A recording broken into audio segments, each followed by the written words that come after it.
What are you up to? Yesterday was 4 days, 5, Thursday is 13, Friday is 9. Wow. Yeah. Yes. I wasn't giving it to him. Like, hey. It's interesting. No, it was given to me. Okay, shoot. In the sense, like, Say it. you know, You bet you are. to listen more than speak sometimes. I thought you were served. How are we doing, Sean? Oh, we're good? All right. Well, should we dare to start a meeting 30 seconds early? Actually, we have already started this meeting, and we had an executive session that ended a few minutes ago, but I do want to welcome everyone to the regular meeting of council for August 19th, 2019. We've been on a little bit of a hiatus, so we got lots of stuff to do tonight. And the first thing we get to do is swear in a new commission member. So Patrick Blake, come on up. All right. You got your sheet all right? Got my sheet. Cool. All right, so raise your right hand and repeat after me. I solemnly affirm that I will support the Constitution I solemnly affirm that I will support the Constitution and will obey the laws of the United States and will obey the laws of the United States and the state of Ohio, and the state of Ohio, and I will in all respects and I will in all respects observe the provisions of the Charter observe the provisions of the Charter and ordinances of the Village of Yellow Springs, and ordinances of the Village of Yellow Springs, and will faithfully discharge the duties of the office of and will faithfully discharge the duties of the office of the Economic Sustainability Commission. All right, welcome aboard, Patrick.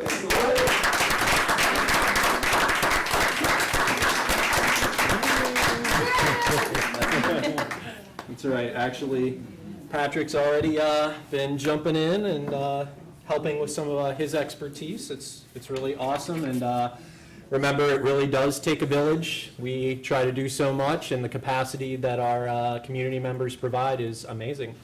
So thanks. Thank you. All right. So we're going to jump into announcements. Does anyone have any? Yes, I have 3 announcements. First, I would like to let the community know that now is the time for block parties. And I know of 2 block parties that have been planned so far. Hopefully, other neighborhoods will get together and have a block party. The 2 that I know of are the West Davis Street Block Party, which is my street, which is this Saturday, the 24th, from 5 to 8. And everyone is welcome. Just bring something to share. And the second one is, Patty, would you tell people about your block party? It's the Birch 3 block party, which it includes Southview, Mercer, Helen, Stewart, and Spring Glen. Kevin, did I miss anybody? That's good. Okay. And it is September 14th, begins at 4 p.m., if anyone would like to stop by. Rain day on the 15th. Rain date on the 15th. If you would like to have a block party in your neighborhood, should they call you, Judy, to let you know? Or Ruth, well, there's. Ruth Ann. Okay, call Ruth Ann at the Village Building. You can get a voucher at Tom's for, I think, $20 to help get whatever you want. $25. $25? Yeah. Okay. Whatever you might need for the block party. They're great fun, so I encourage other neighborhoods to get together, and this is a time to get to know your neighbor. So, Question, within what parameter of time, Dee? well, truly, you can do it whenever you want to, but I'd say the fall, let's say The September. fall? September's a good month. Starts getting a little iffy and cold after that. The next announcement that I'd like to make is that the Little Miami Trailblazer Adventure is happening on September 7th. This is an adventure on the Little Miami River, open to any teams that want to get together from 4 people on up. It involves 3 miles of walking, 3 miles of biking, and I forget, 5 miles of paddling, I think, something like that. So I am challenging everyone in the village, government, staff, council, commissions, to join with me. I think so far Josue and I have said we're going to participate. And it's going to be a fundraiser, well, it's going to be fun, first of all. And it's going to be a fundraiser for the Little Miami Watershed Network and some other organizations that help support the Little Miami River, which, as hopefully everyone knows, runs through the Glen, and we're neighbors to the Little Miami River, and we're in the Little Miami River watershed. The last announcement that I want to make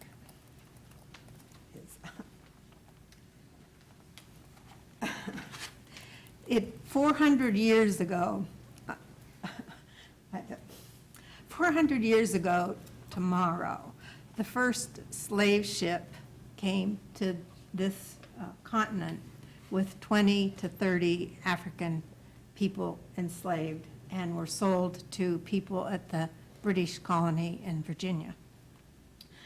The New York Times has actually 2 magazines devoted to this called the 1619 Project. This is an amazing study of how this country has been impacted by what started 400 years ago. And I encourage anyone to find this and read it. They also have materials for children, for school children. So this is huge. Okay. I'm done. There's a digital copy. Thanks, Marianne. If you search New York Times 1619. If you search New York Times 1619 project, there's a digital copy. Thanks. Okay. Any other announcements? I'll just mention a few things. Our next meeting will be Tuesday, September 3rd, because Monday, September 2nd is Labor Day. So hope everybody has a great weekend and gets their last swims in the pool. And can I piggyback onto that? Because I'll Yes. forget otherwise, is that Planning Commission has moved to the second Tuesday of each month, and so that Planning Commission meeting for September will be Tuesday, the, whatever that is, Tuesday. The 10th. 10th, thank you. Okay, cool. I wanted to give a shout out to Clifton Fest happening this weekend. All right, so it's Friday and Saturday, and you still have time to go to the Davis Street block party. School starts Thursday, and I always think about Jerry Sims when this comes up because he always liked to remind everyone to drive safely and be careful. And actually, we're going to talk about something later in the agenda that may be an improvement on Walnut Street to make school drop-off and pick-up safer. So stick around if you want to for that. And the last thing is I also noticed that next Thursday, August 27th, the Oregon District is having a spend-a-thon to support Dayton. And so I think that's a great thing for us to think about, and I know a lot of Yellow Springers have been actively supporting the recovery.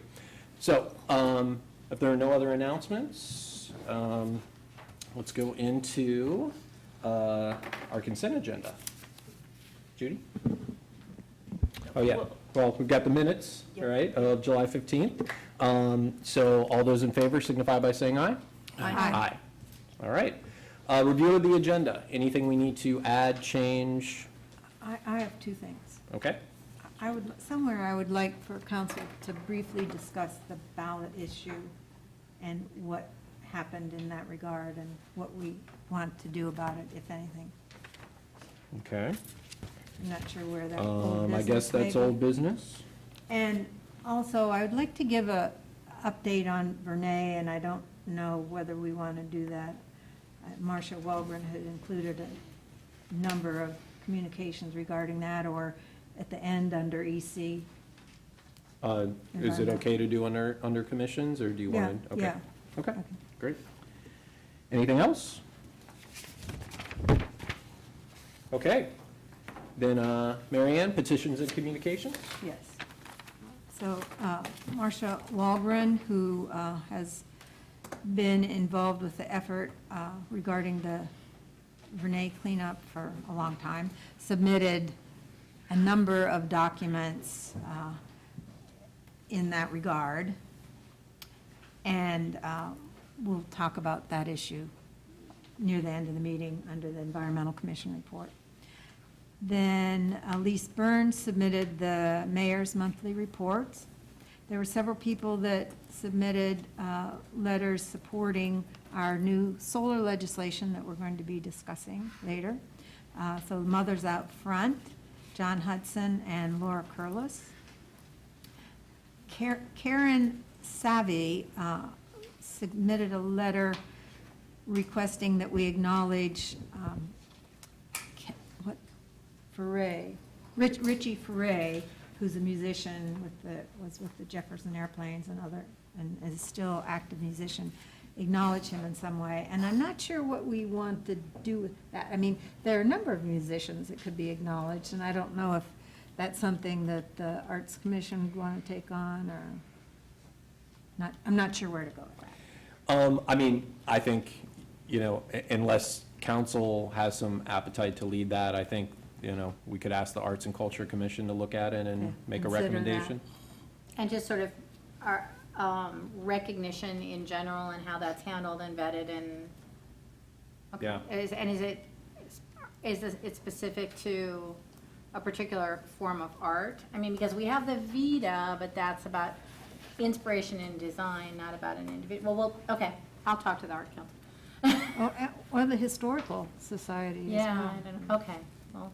Yeah, It I mean- just brings up more questions than answers. Sure. Yes, it does. I mean, and I think, you might not think, well, you can decide how much time you want to spend on it. I guess the one thing is, I think about, it was originally the Public Art Commission because of that public space. And so this request coming to us would mean, are we going to dedicate public space? And if not, then they could look for a private space. Okay? Thanks. Okay, then we had the Mental Health Recovery Board Annual Report, 2018. And lastly, a letter that was submitted by our village manager and council president and police chief to Governor DeWine about gun violence, and we will be talking, we have some legislation in that regard. So those are the communications. All right. Thanks a lot, Mary Ann. All right, so let's move into legislation. And Judy, 2019-31, I think we can do by title only. Sure. This is repealing and replacing Section 1064.02, rates, admissions, and season hours of Chapter 1064 Municipal Swimming Pool of Part 10, Streets, Utilities, and Public Services of the Codified Ordinances of the Village of Yellow Springs, Ohio. Can I get a motion, please? I move. Second. Okay. Josue, are you leading this, or? Yes, as you know, we have new information to provide as a follow-up to questions raised at the previous council meeting where this issue was discussed. One of the primary concerns then were how would this new rate change affect affordability for Yellow Springs residents, specifically on the day passes. Now, we've tracked all the pool admission sales and have determined that non-resident daily admission sales are 4 times higher than resident daily admission sales. So the change in the daily admission rates would not have significant impact on Yellow Springs residents purchasing daily admissions rates. In those numbers, to give context to the number, we're looking at 3,104 daily admission sales from non-residents to 752 Yellow Springs residents that purchase daily admissions. So that's the answer. You wanted more data on what were those numbers, what were the proportions, and a rate adjustment would affect more non-residents than Yellow Springs residents. As you know, the operating expense for the pool has increased year to year due to rising cost of chemicals, personnel. A rate increase is necessary to cover a portion of the increased expense. Please note that the admissions and rental fees alone do not cover the full operating expense of running our municipal pool. And additionally, we want to note that Yellow Springs residents are not turned away due to their ability to pay. we have several programs in place that provide access to all of our residents. Should they are unable to pay, we find a way to ensure that they have access. Okay. Questions? Yeah. Comments? Yeah, I have a comment, concern, I guess. This legislation is increasing the annual pass. It's not doing anything for the daily rate. Is that correct? It's increasing the annual pass in particular for out-of-town people. You were presented with several options to consider, and it included passes, season pass and daily passes. Well, what's in our packet, though, is showing a daily rate, which is for in-town and out-of-town both, which is not an increase, is it, or is it slight increase? It is an increase. Actually, it's significant, right? Well, I think it's Well- double what it was. Well, what is it it says currently? daily. It says $4. Right, so Thank you. it's, yeah, so it's the, $8.50 is significant increase. For adults. Right. 19 to 61-year-olds. And that's for in-town and out-of-town. Correct. Well, so that kind of relates to maybe what I was thinking about as well. Why don't we have a resident versus non-resident daily admission? I don't know why they were not initially established, but I think the prevailing thought here is that residents are buying season passes. And when you look at the numbers of season passes that are bought for residents and non-residents, the residents are the majority of consumers of the season passes. Go ahead, Lisa. Yeah, I was just, one of the things that we discussed in the past is that residents may desire to purchase season passes, but that residents with the least economic power to put down that much money then would be hurt by a daily pass that isn't less than a out-of-town pass. So I don't think we specifically left it that we would want to establish two different admission passes. As I recall, the discussion was that just from a at-the-gate perspective, when you got kids showing up and they don't really have ID with them and they don't really know where they live, that it makes it prohibitive. I think that's where we left it. And then we just said we needed data to understand whether there was what the impact would be of changing the rates. Does that match others' recollections? Yep. Yeah, I guess I hear that, and I guess that makes sense, that it's unfortunate because given the huge number of daily passes coming in from outside the town, if we could increase daily passes for people outside the town, we'd probably generate more income than this option. Yes, I think we should have a village rate for daily admission, and I would propose, maybe it's the existing rate, $3.50 and $5. And, one thing we've talked about is Sam and the folks up there, they know everybody anyway. So I think if a villager didn't have an ID, we wouldn't be a big deal, right? It's trust. yeah, I Do think live in we- the village. They say yes, you're not going to, Right. like, no, you don't. But the other thing I was thinking about related to this is it would be nice to have as a standard practice if a resident is doing a daily pass that we highlight these other options. Like maybe even just have a little like quarter 4 up kind of thing. And just say, hey, don't forget, you can get a season pass and it'll be a lot cheaper. Or we have, we don't need to ask why they're doing a daily pass, but, we also have the Swim for All. And maybe we also start to assess, Judy has mentioned this, do we want to have a little pot for people that, maybe can't really afford it at all, but we'd want to, get them access to the pool. And I So- think both of those items, we can address them on the administrative side. Okay. All right, so any other thoughts besides the daily rate? Well, do we want to turn this back in and change it and come back again, or? Well, this is just the first reading, so, we can suggest those changes. I didn't think we'd vote on it tonight anyway, but I thought we would discuss it. And the changes add keep the current rate for current residents and the new rate for non-residents. Yes. For the daily, For the daily, for the correct. daily. And then one other thing, and then I'll see if there are any citizen comments, but on the resolution, so, okay, on the rates, I think we should change the second category to village resident / village employee. And then that way we can do away with section 7. And part of why I care about this is with the initiative to let all residents vote, I don't want to confuse what we mean by a resident here versus what we mean in our charter. Well, if I can suggest this, you cover the free pass for village employees in the employee personnel manual. It doesn't need to be in the ordinance. Okay. So if you simply strike reference to and works, those folks are covered through the employee personnel manual, and they will get their pass through the village. It doesn't need to be contained here. Okay. That works for me, all right? Because So there's effectively resides. no employee rate, right, in the for the village. pool? Right. Okay, anything else? Questions or comments from citizens? Okay, I'm really glad that we took some time on this decision. I feel a whole lot better about it.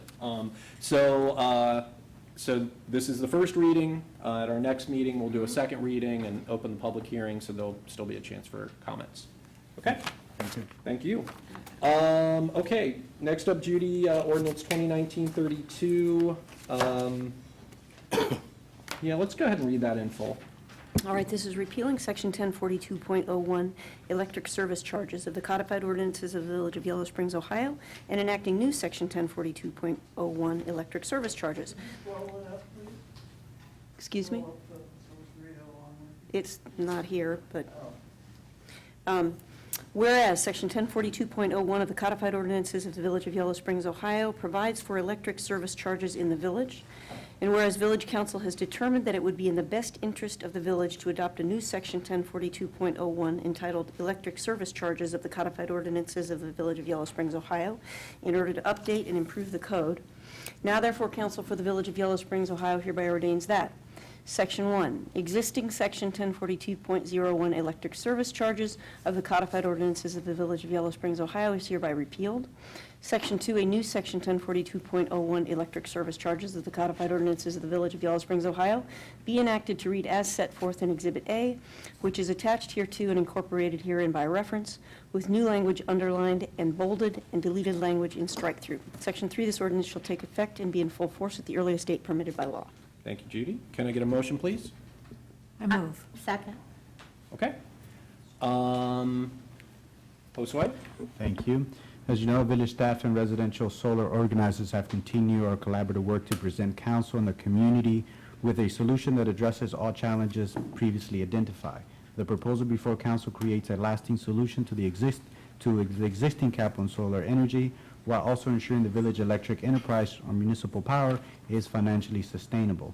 The proposed ordinance eliminates the existing cap, changes the interconnection agreement from net metering to net billing, establishing a different buy-sell rate for residential solar customers, and reduces the system size for applicable power demand charges.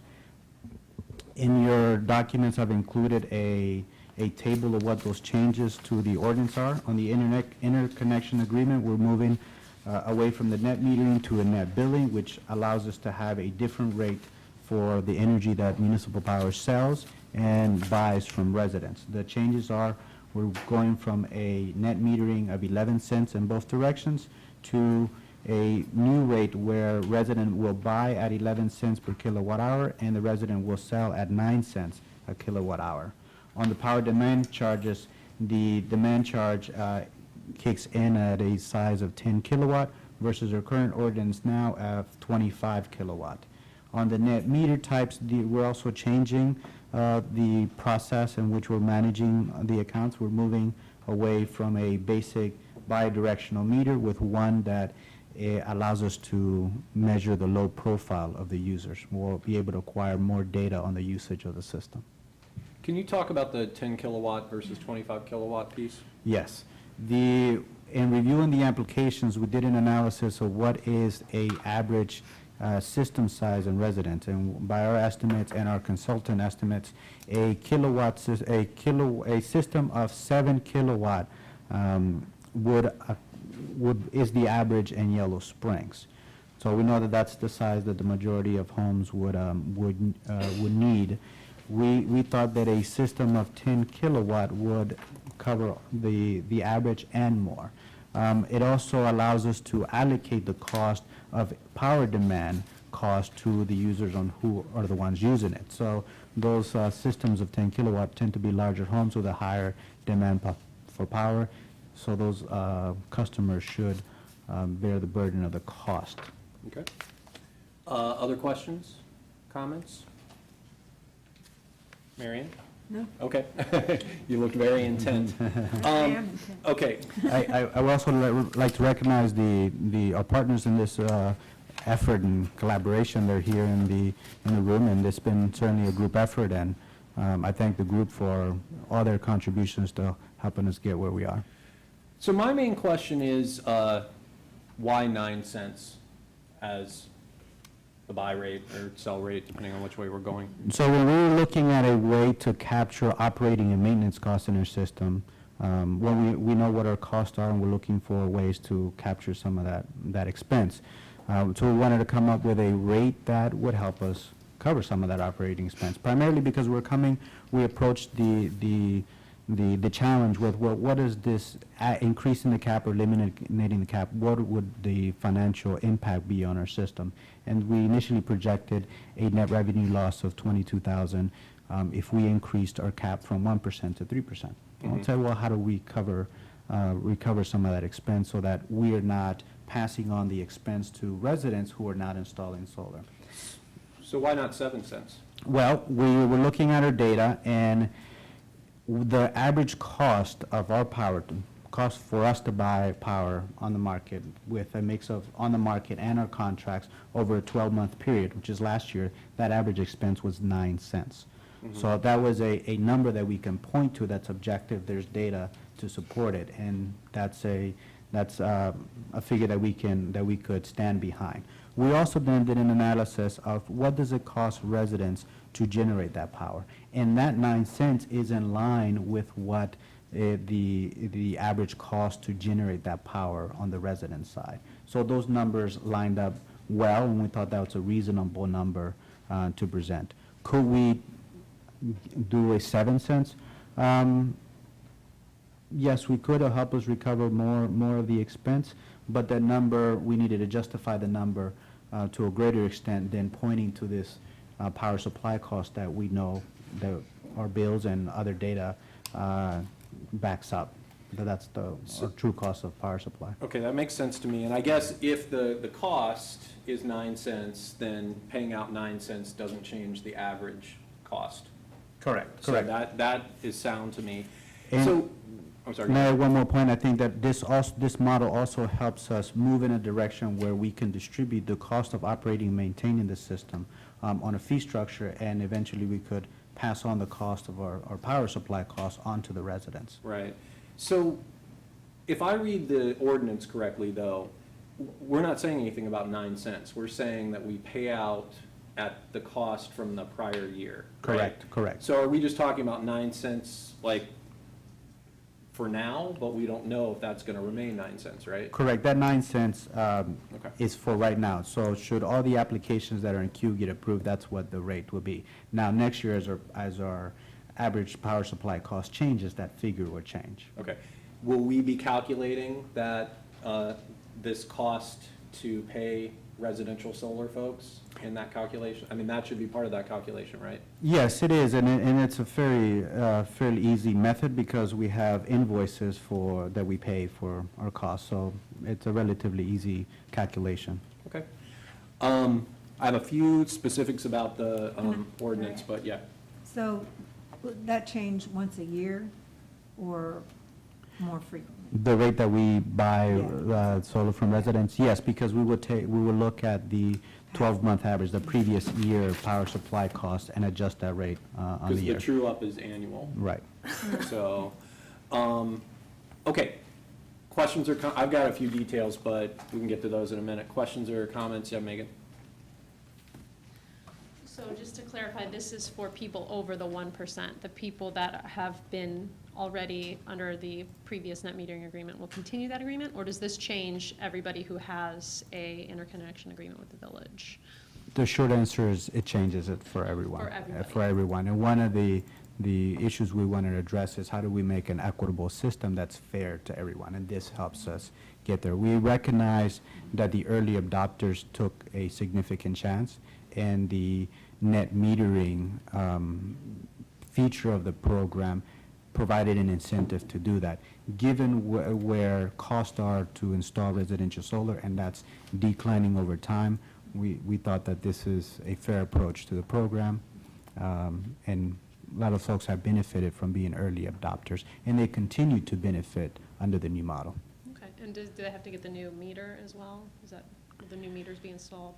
Currently, they can continue running the program with the bidirectional metering. The low profile would allow us to capture more data, and that's, as we operationalize the new ordinance, we'll look to do this in an effective way to get everyone up to the same data recording processes that we want to implement.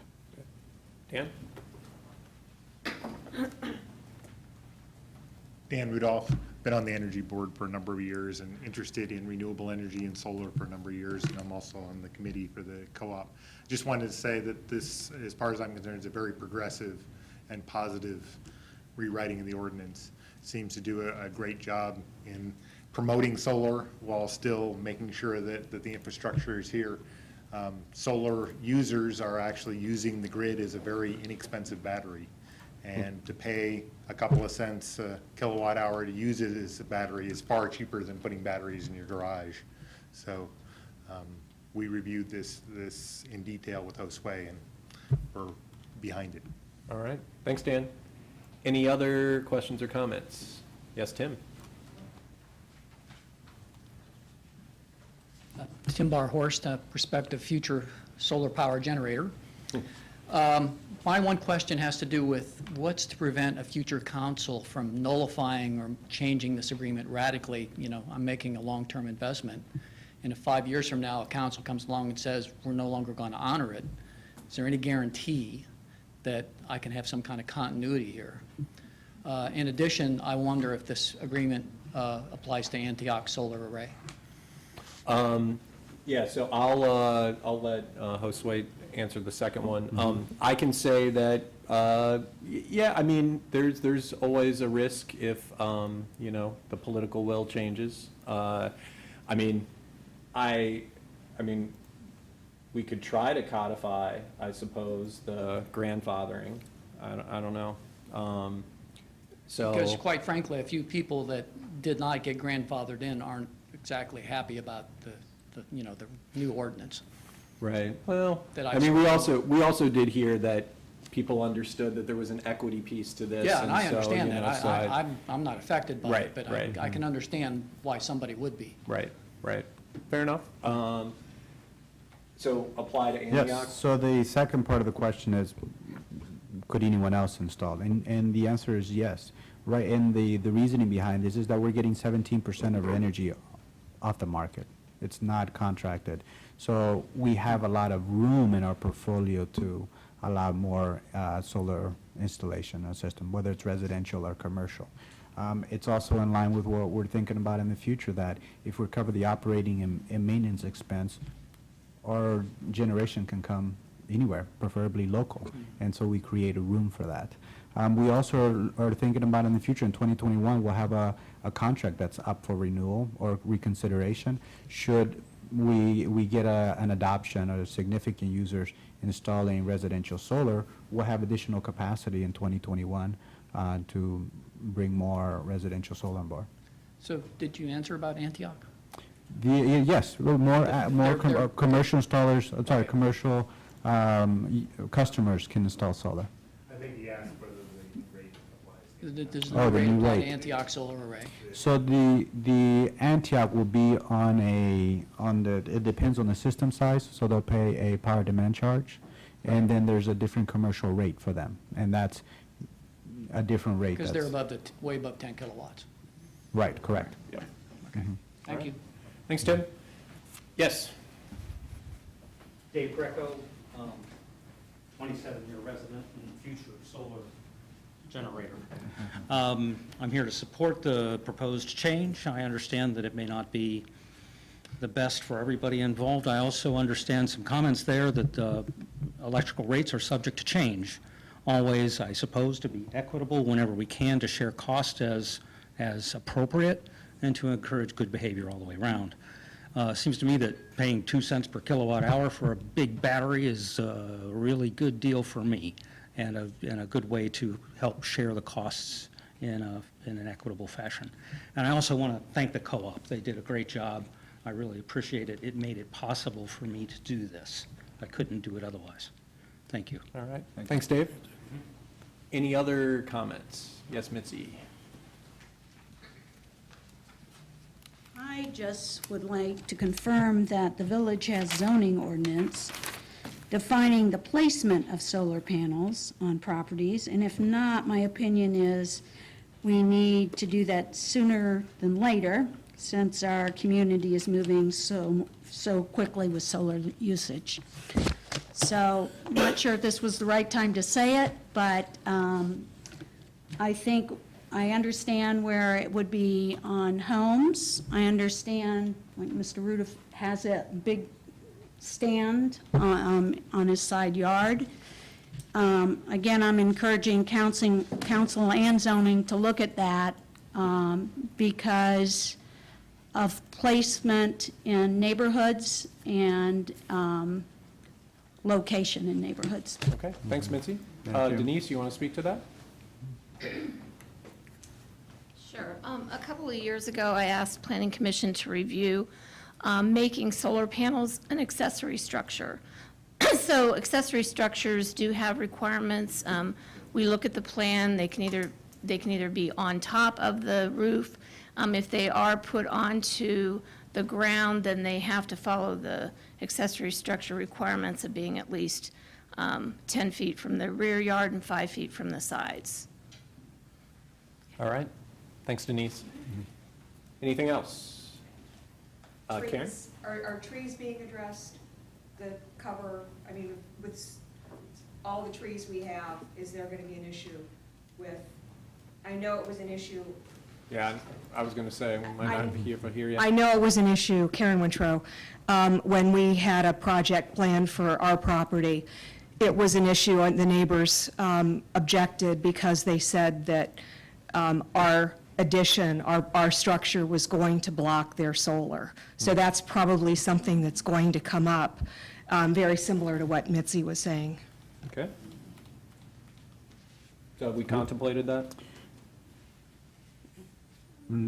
I think it's something that we'll look into and provide a more complete response. I know Planning Commission has discussed it in relationship to just building heights, but not specifically relating to solar. About blocking, because there was a situation where someone was building an accessory structure, an accessory dwelling unit, and it was pretty close to some panels in another yard, and I'm trying to recall what came of that, but we don't actually have anything specific in the code right now. Okay, so let's have Planning Commission Yeah. look at that. Yeah, sure. And ideally, at the September meeting. Okay, Okay, yeah. thanks. I mean, to me, not a reason to not move forward with what I think is an important policy, but I think we definitely need to figure it out. Megan? Sorry, did you somebody mention grandfathered in? Is anything being grandfathered in? We're not proposing that. Okay, Karen? I guess based upon this height and shading issue, I'm wondering if folks should be going through zoning and planning commission before they make a financial commitment to purchasing these panels. Well, I mean, that's definitely something that I think, you should consider. But, again, it'll take a little bit of time to resolve that policy, so. Yeah, if you could come on up, please. The tax benefit runs out at the end of this year. Sure. So the longer we delay, and there's going to be a bunch of people wanting to install, and winter will be there, and it'll be tough on us, Right. because we have to have it installed in order to claim the tax benefit. Yes. And your name, please? Luan Height.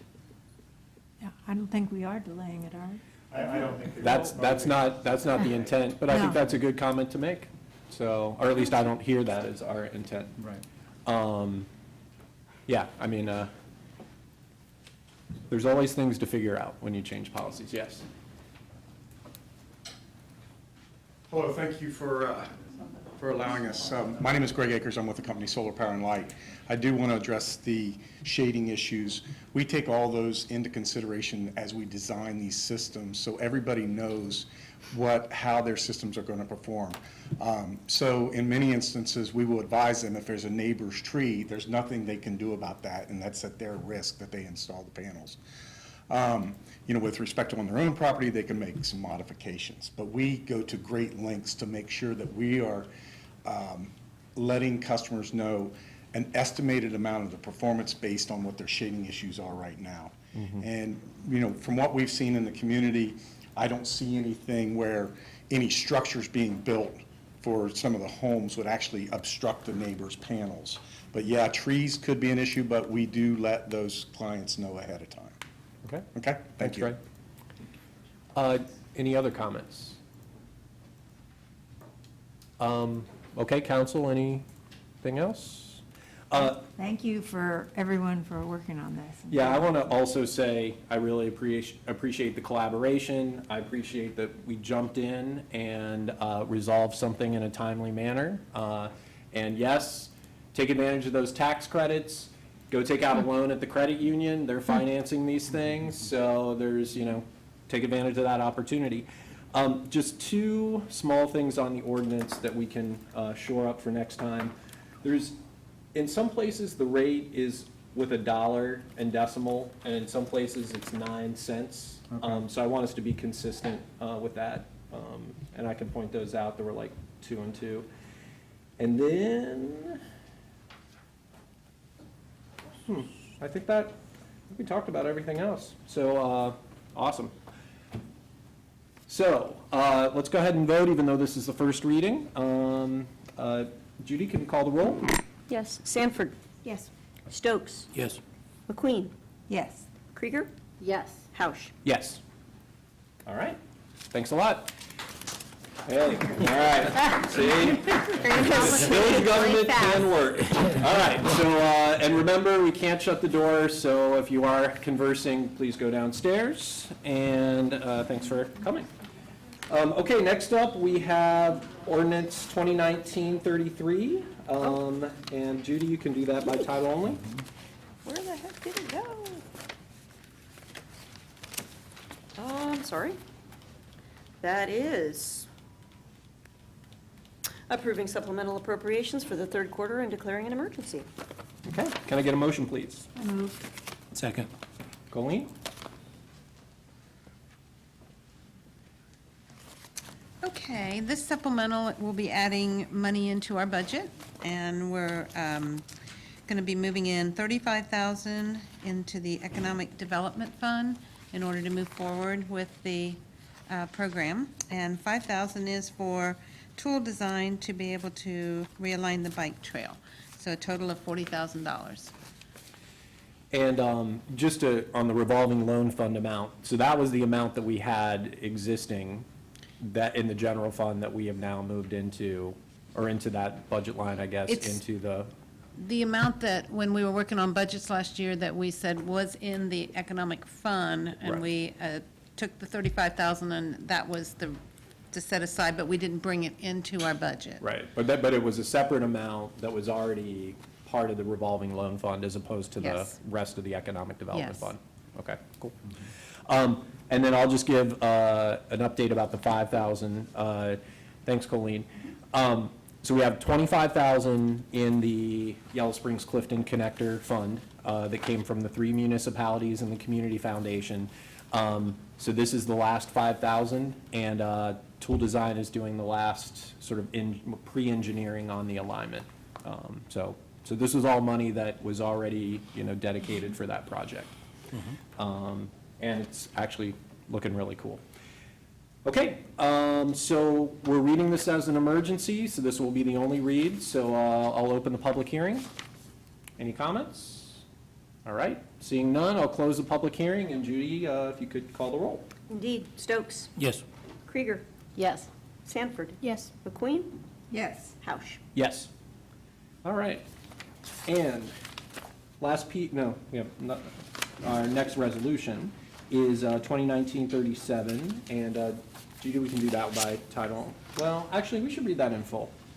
All right, this is certifying delinquent water, sewer, trash, and electric bills to the auditor of Greene County, State of Ohio, for placement on the Greene County tax duplicate. Whereas certain property owners in the village of Yellow Springs, Ohio have delinquent water, sewer, trash, and electric bills, and all attempts to collect these outstanding amounts have been unsuccessful. And whereas pursuant to the Ohio Revised Code Section 743.04, it is necessary to collect these delinquent water, sewer, trash, and electric bills by certifying these amounts to the auditor of Greene County, State of Ohio, for placement on Greene County's tax duplicate, along with the interest and penalties allowed by law. And whereas a list of property owners, their addresses with parcel identification numbers, and the amounts unpaid are incorporated by reference and marked as Exhibit 1 in this resolution. Now therefore, Council for the Village of Yellow Springs, Ohio hereby resolves that. Section 1, the property owners who have delinquent amounts of water, sewer, trash, and electric bills are identified in the list marked and attached to this resolution as Exhibit 1. The list of property owners and their property as identified in Exhibit 1 shall be certified by the clerk of this council to the auditor of Greene County, State of Ohio, to be placed by him on the tax duplicate and collected as other taxes are collected according to law, including interest and penalties. Payments received by the Village of Yellow Springs prior to September 4th, 2019 at 4:30 p.m., the close of business, shall not be certified but removed from this list. Section 2, council finds and determines that all formal actions of council related to the adoption of this resolution have been taken at open meetings of this council, and that deliberations of this council and of its committees resulting in such formal action took place in meetings open to the public in compliance with all statutory requirements, including the requirements of Section 121.22 of the Ohio Revised Code. Okay, can I get a motion, please? I move. Second. All right, is this you, Josue, or? No. Or Colleen? Yeah. So the resolution is to work on our efforts for collection, and we have 6 property owners that we have not been able to collect on their final bills. We have, at this point, up to 4 different attempts to send them notices, their original bill, their past due bill, their late bill, the final bills that we send also are certified, so we know that we received them. And this would be if we get approval tonight to move forward, and these would be then turned over to the auditors to collect on their taxes. So we would be able to get our money due us. Okay. Colleen, one of the parties, the one that has the largest bill, died several years ago, and that property has been sold. So I'm not sure how. According to the tax records, when we looked up the parcel, it's still in their name. Well, But they're dead. Okay. Now, maybe there's an estate. It's probably still in an estate, but we'll verify again one more time, but. But I know these were the house has been sold and to people that are rehabbing it. I will double check, because it's whatever is on the property owner on the auditor's report is where we get our information. So I will check it one more time. Okay. Any other questions or comments from council? Questions or comments from citizens? Okay. All those in favor signify by saying aye. Aye. Any opposed? Okay, thanks, Colleen. All right. Next up, we have Resolution 2019-38, and Judy, I think I will read this. And I'm actually going to start with the cover letter that was a collaboration between Chief Carlson, Village Manager Sal Moran, and myself. Dear Governor DeWine, we are deeply concerned about the recent tragedy in Dayton, Ohio that left 9 dead, 37 injured, and countless others living in fear of becoming another victim of gun violence. As a community, we implore you to address this epidemic plaguing our nation and destroying our communities. We are in full support of your recent proposals for 11 legislative reforms addressing gun violence. We strongly believe your proposal for enhanced background checks, safety protection orders, access to behavioral health services, and increased penalties for violations of gun ownership will be a dramatic step forward in the protection of our fellow citizens. However, we believe these 11 legislative reforms fall short of addressing the commonalities of mass shootings in which the vast majority of the weapons used are legally acquired by the shooters, or their families and consist of military-style, and their families, and consist of military-style weapons with war-ready ammunition magazines that hold 100 rounds of bullets. Did you know that Navy SEALs go onto the battlefield with M16s that hold 20-round magazines? These type of weapons have no place in the heartland of America. As your constituents, we applaud you for your effort to keep guns from slipping through dangerous loopholes in our existing laws and into the hands of violent convicted felons, domestic abusers, and the dangerously mentally ill. Please keep in mind your commitment to the local control as you continue to advocate for common sense gun control policies, recognizing that Ohio's communities have differing needs, necessitating that state law revert back to facilitating home rule to improve effectiveness in addressing gun violence. And we encourage you to be bold and take action that will truly move the needle on gun violence. In your words, this is the right thing to do and the right time to do it. Thank you for your dedicated service. And we will modify that cover letter and be sending the resolution, if passed, to Representative Perales, to Representative Turner, to Senator Hackett, and to Senator Portman. So Resolution 2019-38, demanding action on the part of the Ohio State Legislature to enact stricter gun control laws. Whereas Council for the Village of Yellow Springs affirms the inherent worth of every human life and the necessity for reasonable balance between the concept of absolute personal liberty and the right to live free from the threat of targeted violence. And whereas it must be acknowledged that the right to bear arms comes with a responsibility to avoid domestic terrorism and loss of life. And 250 plus mass shootings in 1 year is clear evidence of the need to move beyond thoughts and prayers and culture of violence platitudes and hashtag do something. And whereas the Village of Yellow Springs strongly supports Governor DeWine's recent initiatives to increase gun safety through increased background checks and safety protection orders, and whereas the Village of Yellow Springs demands that this effort not stop there, but continue to actively address gun violence, which violates the life, liberty, and pursuit of happiness of Ohioans, by implementing common sense gun control policies, not limited to comprehensive background checks, bans on semi-automatic assault weapons and accessories that facilitate these mass shootings, as well as permit to purchase requirements. And whereas ensuring the safety of Yellow Springs residents and visitors is a top village priority that depends on a strong federal, state, local partnership, and whereas state and federal laws and other forms of cooperation, including allowing for local control, are crucial to the village's public safety efforts, and whereas council firmly believes that the epidemic of suicide by gun and mass killings will not abate until guns are significantly more regulated and significantly less able to slaughter so many people so rapidly. Now therefore be it resolved by council for the Village of Yellow Springs that Section 1, council affirms the unwillingness to tolerate complicity through inaction or any effort to appease the gun lobby. Section 2, council demands continued action and accountability on the part of our state government to recognize and take control of this uniquely American epidemic. Section 3, council advocates that local control be returned to municipalities to enact common sense gun control policies that enable local governments to keep their community members safe. Can I get a motion, please? I move. Second. Okay. Any discussion? Thank you. Yeah. Thank you for the time to develop this. It's beautiful. Great. Yeah. Yeah, I'm really proud of you guys, and well, I've read my comments. Any questions or comments from community members? Okay. All those, oh, yes. No, I just,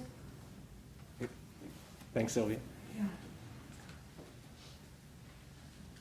first First of all, I really enjoyed reading this. I went down and made copies of it and gave it around a few people. And I think it's a gem of writing.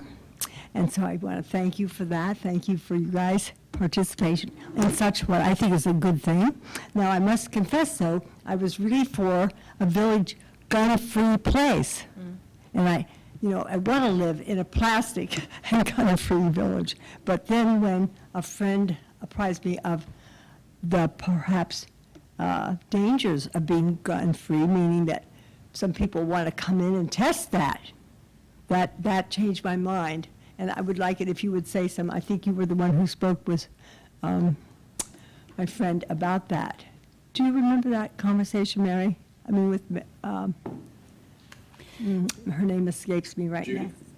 Yeah, I recall the conversation. We're talking about taking a strong position of anti-guns, that we could become a target of a group trying to make a political statement, and we could have people want to walk into Yellow Springs with open carrying their weapons on them, because they can't do that. I think this letter, it certainly gets to the point that there are concern, and while we're supporting Governor DeWine's position, we also want to encourage him to do more. And we're doing it in a way that it's not making us seem that we're radical in our request. It's a very reasonable request. And we, in the sentence where we're talking about the size of magazines, and with Chief of Police, we looked at this. We're looking at military weapons. They limit their magazines to 30 rounds. So no armed force, elite force is walking around with cartridges more than 30. And the fact that people could buy 100-round magazines is just, it's absurd. So we try to point to that piece of that crack that exists in our laws, of how ridiculous it is, without being so stern in our statement or chastising the governor. We don't want to chastise the governor, but we also don't want to attract unnecessary attention on what's reasonable. Yeah, I hope that'll be made clear for people like me who, have been really out for a gun-free place. We want people to turn in their guns or register for guns and so forth. But I appreciate this new point of view, and I hope that that will be publicized in some way that more people can understand it too. Thank you. Thank you. I think the other thing that's important, Sylvia, is that all municipalities in Ohio need to pass resolutions like this, and we need to put pressure on the state government. And so part of what we're going to be doing, besides sharing this with legislators, is sharing this with other communities. Cincinnati and Columbus passed laws in the past, and the state government took the power away. That's why we talk about the local control thing. And, I think the other thing here is, to me, talking about we become a target, talking about let's wait and see, that's exactly why we continue to be where we're at. So, I mean, it's time to take a stand. And Is it important for us as citizens and other than ourselves to support with the governor? yes, definitely. You can put that in the newspaper with the phone number and encourage that. That's a great idea, yeah. But I will say, ultimately, it's the state legislature. So. There's other people we should be writing. Right, so, Senator Hackett, Representative Perales, because, the governor's already supportive. It's the legislators that's not, yeah. Dean is in Green County. Oh, yeah, that's true, right, Bill Dean. Yeah, we'll also, it'd be great for that information to be in the paper. We'll also make sure to get it on our Facebook page and website. Yeah. I wish there would be every week a frame where the people are who we need to contact, I suppose, so that we don't have to look at the around. I know many numbers are in the red book already. Yeah, but this would be a nice, easy way to. That would be a really good idea to put those folks in the red book. It is. Oh, are they? Oh, they're already in there. Oh, okay. Well, but this is called, many people don't even know they're in it. Okay. This is the newspaper, which is different. So Oh. people, I think the newspaper is just great. I agree. Wholeheartedly, yes. All right, thanks. Okay, thanks a lot. Anything else? Okay. Did I already say all those in favor? No, you didn't. Okay. All those in favor signify by saying aye. Aye. Any opposed? Okay. Citizen comments. Mitzi, I know you were signed up. Signed up anyway, but yeah, so you get to go first. Okay, my name's Mitzi Miller, and I live on West Limestone, but my property backs into West Limestone. And first of all, I want to thank the council for this opportunity to address concerns and also to address appreciation for the response that took place on July 25th. So I'll start. I want to thank Police Chief Carlson and his officers, Doug Andrus, I'm sorry if I don't pronounce it right, Paul Rafal, for their quick response on West Davis Street during a sensitive situation in July. I also want to thank them for their increased visibility on West Davis and the chief's intention to move forward with a neighborhood watch program with our neighbors on West Davis and West Limestone. This came about after this incident, and neighbors voiced their concerns and their interest with Neighborhood Watch. And also, it was brought to my attention that on both streets, we have 15 single individuals on our streets. So I think it's something we need to really look at, and I'll be working closely with him on that. Next, when an individual fails to comply with zoning ordinances brought to the attention of the village by a resident or neighborhood, the village should have clear procedures already in place to facilitate compliance in a timely manner. And I hope that council and zoning will look at their current zoning ordinances regarding this particular issue and how to move forward in a progressive way.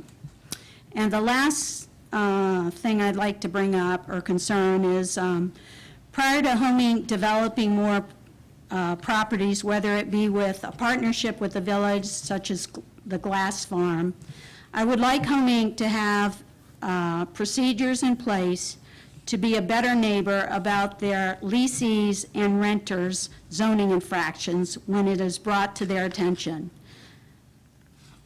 Within our neighborhood, the property ownership, according to Greene County Auditor, remains with Home Inc., and I've gone there. Currently, our neighborhood has expressed problems with zoning infractions and safety issues in our neighborhood. As neighbors, we are asking Home Inc. to evaluate their involvement in further housing and rental issues as they move forward as partners with the city. Thank you. All right, thanks, Mitzi. Okay, any other citizen concerns? All right, then we're going to move into old business, and first up, Josue, we've got the ESID. That's right, thank you. At the previous council meeting, we were instructed to follow up on the Energy Special Improvement District and make a recommendation. So we worked closely with our solicitor to review the legal requirements to establish the ESID. As a result, we have sample bylaws, articles of incorporation, and the petition documents necessary to establish the ESID. In order to file the documents to establish the ESID, we need to secure a partnership agreement with a business entity and a property owner on a development or improvement project to be funded through this ESID. We have several businesses that have expressed interest in securing financing through the energy improvement, for energy improvement and development projects through this program. So we recommend the council to grant us the authority to start convening those interested parties for the purposes of developing the partnership and project plans that are required to establish the ESID. More context on this, I presented a draft timeline of what a potential timeline would look like. I think the significant hurdle to get over will be to identify that development project and work out the details. And once we have that ready to go, we have all the other supporting documents that we could quickly adopt to bring to council for a resolution So that would allow us to petition the state of Ohio to establish the ITSID, and then file the additional documents that are required to establish the ITSID, which is the formation of the 501c3 organization that would oversee the ITSID. So in a nutshell, that's where we are. So what we'll need from council is that direction and authority to convene the group and demonstrate that council is serious about establishing an ITSID, so that business owners and interested parties know that the commitment exists at council, that should they invest the time and effort to developing the partnership and a project plan, that council would approve this and move forward. And just to give a little bit of context, we've talked about this several times, but ESID stands for Energy Special Improvement District. Ultimately, when a municipality establishes this, then you can access financing by being assessed with your property taxes. Correct. So there's a PACE program that comes with it, which stands for Property Assessed, whatever. So the point being that once we establish this, not only businesses, but also school districts and also government entities and residents can take advantage of basically spreading out the cost up to 10 years. And what you do is you just set up that, let's say your energy improvement project costs $5,000. Then you could spread that cost out, and then the village will facilitate assessing your property taxes. So it's a low-interest way to save money energy-wise. And, already I talked to a resident who was adding geothermal, and I was like, wow, this is a perfect program to use if you need the finance. So I have one comment, and then if any others do. I want to explore, because I don't think it's reflected in this draft timeline, what I think Andy was describing about that council could pass that resolution of intent up front. And, maybe that's embodied in this, but I like that because I think it's a way to say we are serious about this and help get that first project. Because one thing that, Josue emphasized is that we're not officially an ESID until we have that first project. But we can pass a resolution to say like, hey, we're doing this, right? Now bring us the project. Okay? Yeah. Any? Sounds good. Yeah. I was going Yeah, I to say, think- what do we need to do? Right. Yeah, I think that's a good way to go. Are there, and I might be getting this mixed up with some other board configurations, but is there a requirement of what the configuration of the corporate board would consist of in terms of elected officials versus? We're not a part of it, actually. Okay. We just pass the resolutions, and then otherwise it becomes, there's a separate board. You have to have 3 people that potentially have a project. Doesn't have to be shovel-ready or anything, but there are some requirements around that. We don't deal with that. In contrast with the CDC. Right. And I think it's easy to get them confused. We've been talking about so many initiatives that foster collaboration, so I think it's easy to confuse them. The one question that I have is the intention to establish this, do you think, for the village or for the township? So what we learned is that the township can add on, but we can't do that initially. Got it. So, and I think they are interested in doing that. So once we set up ours, then they can hook on to the ESID. And to establish needs, we only need one One property owner, project. one project. Yep. And then we can add on as many as are interested. So we don't need to have everyone on board now. I think once we get one, there may be more folks that might come on board and they'll see the value in it. I want to make one additional comment on the features of the program. Brian mentioned this interested party that wants to install geothermal. A neat feature of the product or tool is that the investment or the project stays with the property. So if that property were to be sold, that financing stays with the property. So it doesn't go away if the owner sells or transfers the property or the project. Yeah, and the other thing that I discovered when the schools asked, how can we participate because we don't pay property taxes? Well, again, you can still assess, if there's physical property, you can still assess it. So, so basically, anybody can be involved, for the most part. Okay? So for this resolution, would you like me to bring a resolution to the next meeting? Sure. Okay. Just to clarify for timeline, do you need a motion in order to continue in a timely manner with your timeframe, or is the resolution in enough time for you to continue? I would take that the interest in doing the resolution is my authority to move forward, and there's support from council to move forward on convening the interested parties. Yes. All right. Okay. Excellent. Okay, so next up, or I'm sorry, any questions? Okay. Next up, we're get an update on the Yellow Springs Community Development Corporation, Lisa. Yes, the Yellow Springs Community Development Corporation Group has been meeting. We have not yet applied for the 501c3 designation. There was a decision made by the collective that is working on the Community Development Corporation to retain legal counsel separate from the village council. You know, because the Yellow Springs CDC really is its own separate thing.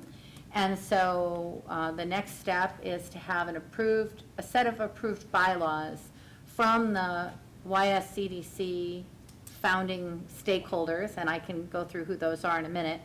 And that's now with the attorney of the CDC. And then once that's approved by that group, and the next meeting is September 10th, then the next step will be for those bylaws to come to each stakeholder group to affirm or make recommendations to the bylaws. And if everyone can agree on the bylaws, then we can file the 501c3 application and wait some amount of time. That sometimes I'm hearing 3 or 4 months, sometimes as long as 6 months for that application to be processed. But we are definitely making progress. So as of now, when that group convenes, help me here. There has to be a minimum of 40% elected officials to fall under the Community Improvement Corporation language, even though it's called the CDC. 2 members of the village council, 2 members of the school board, one representative of the township, a representative of the Chamber of Commerce, of the College? the president of the college or his designate, the board, the community foundation, who has a dual role. The president of the community foundation is a member, and then they also act as the convener because they have a neutral stance. And the executive director, as well as the village manager, sit in ex officio on voting. And then that group will name 3 community members, likely people that have a lot of, business acumen and interest in economic development, who will ultimately round out 11 voting members. It's very exciting collaboration. Yeah. It's one of the most exciting things that I've seen unfold in the past year, simply because it gives an opportunity for all of those stakeholders that have major assets and who hold a lot of the future of the village in their hands to sit together and compare opportunities and strategic direction so that we can get aligned and move together in a coordinated way, rather than to compete or rather than to work in silos. I feel that if we can get this right, it's a tremendous opportunity for our community. I think you said it all. All right, that was a good summary. Questions or comments about the CDC? Any from community members? All right. Okay, so next up we've got the village goals update, which is mine.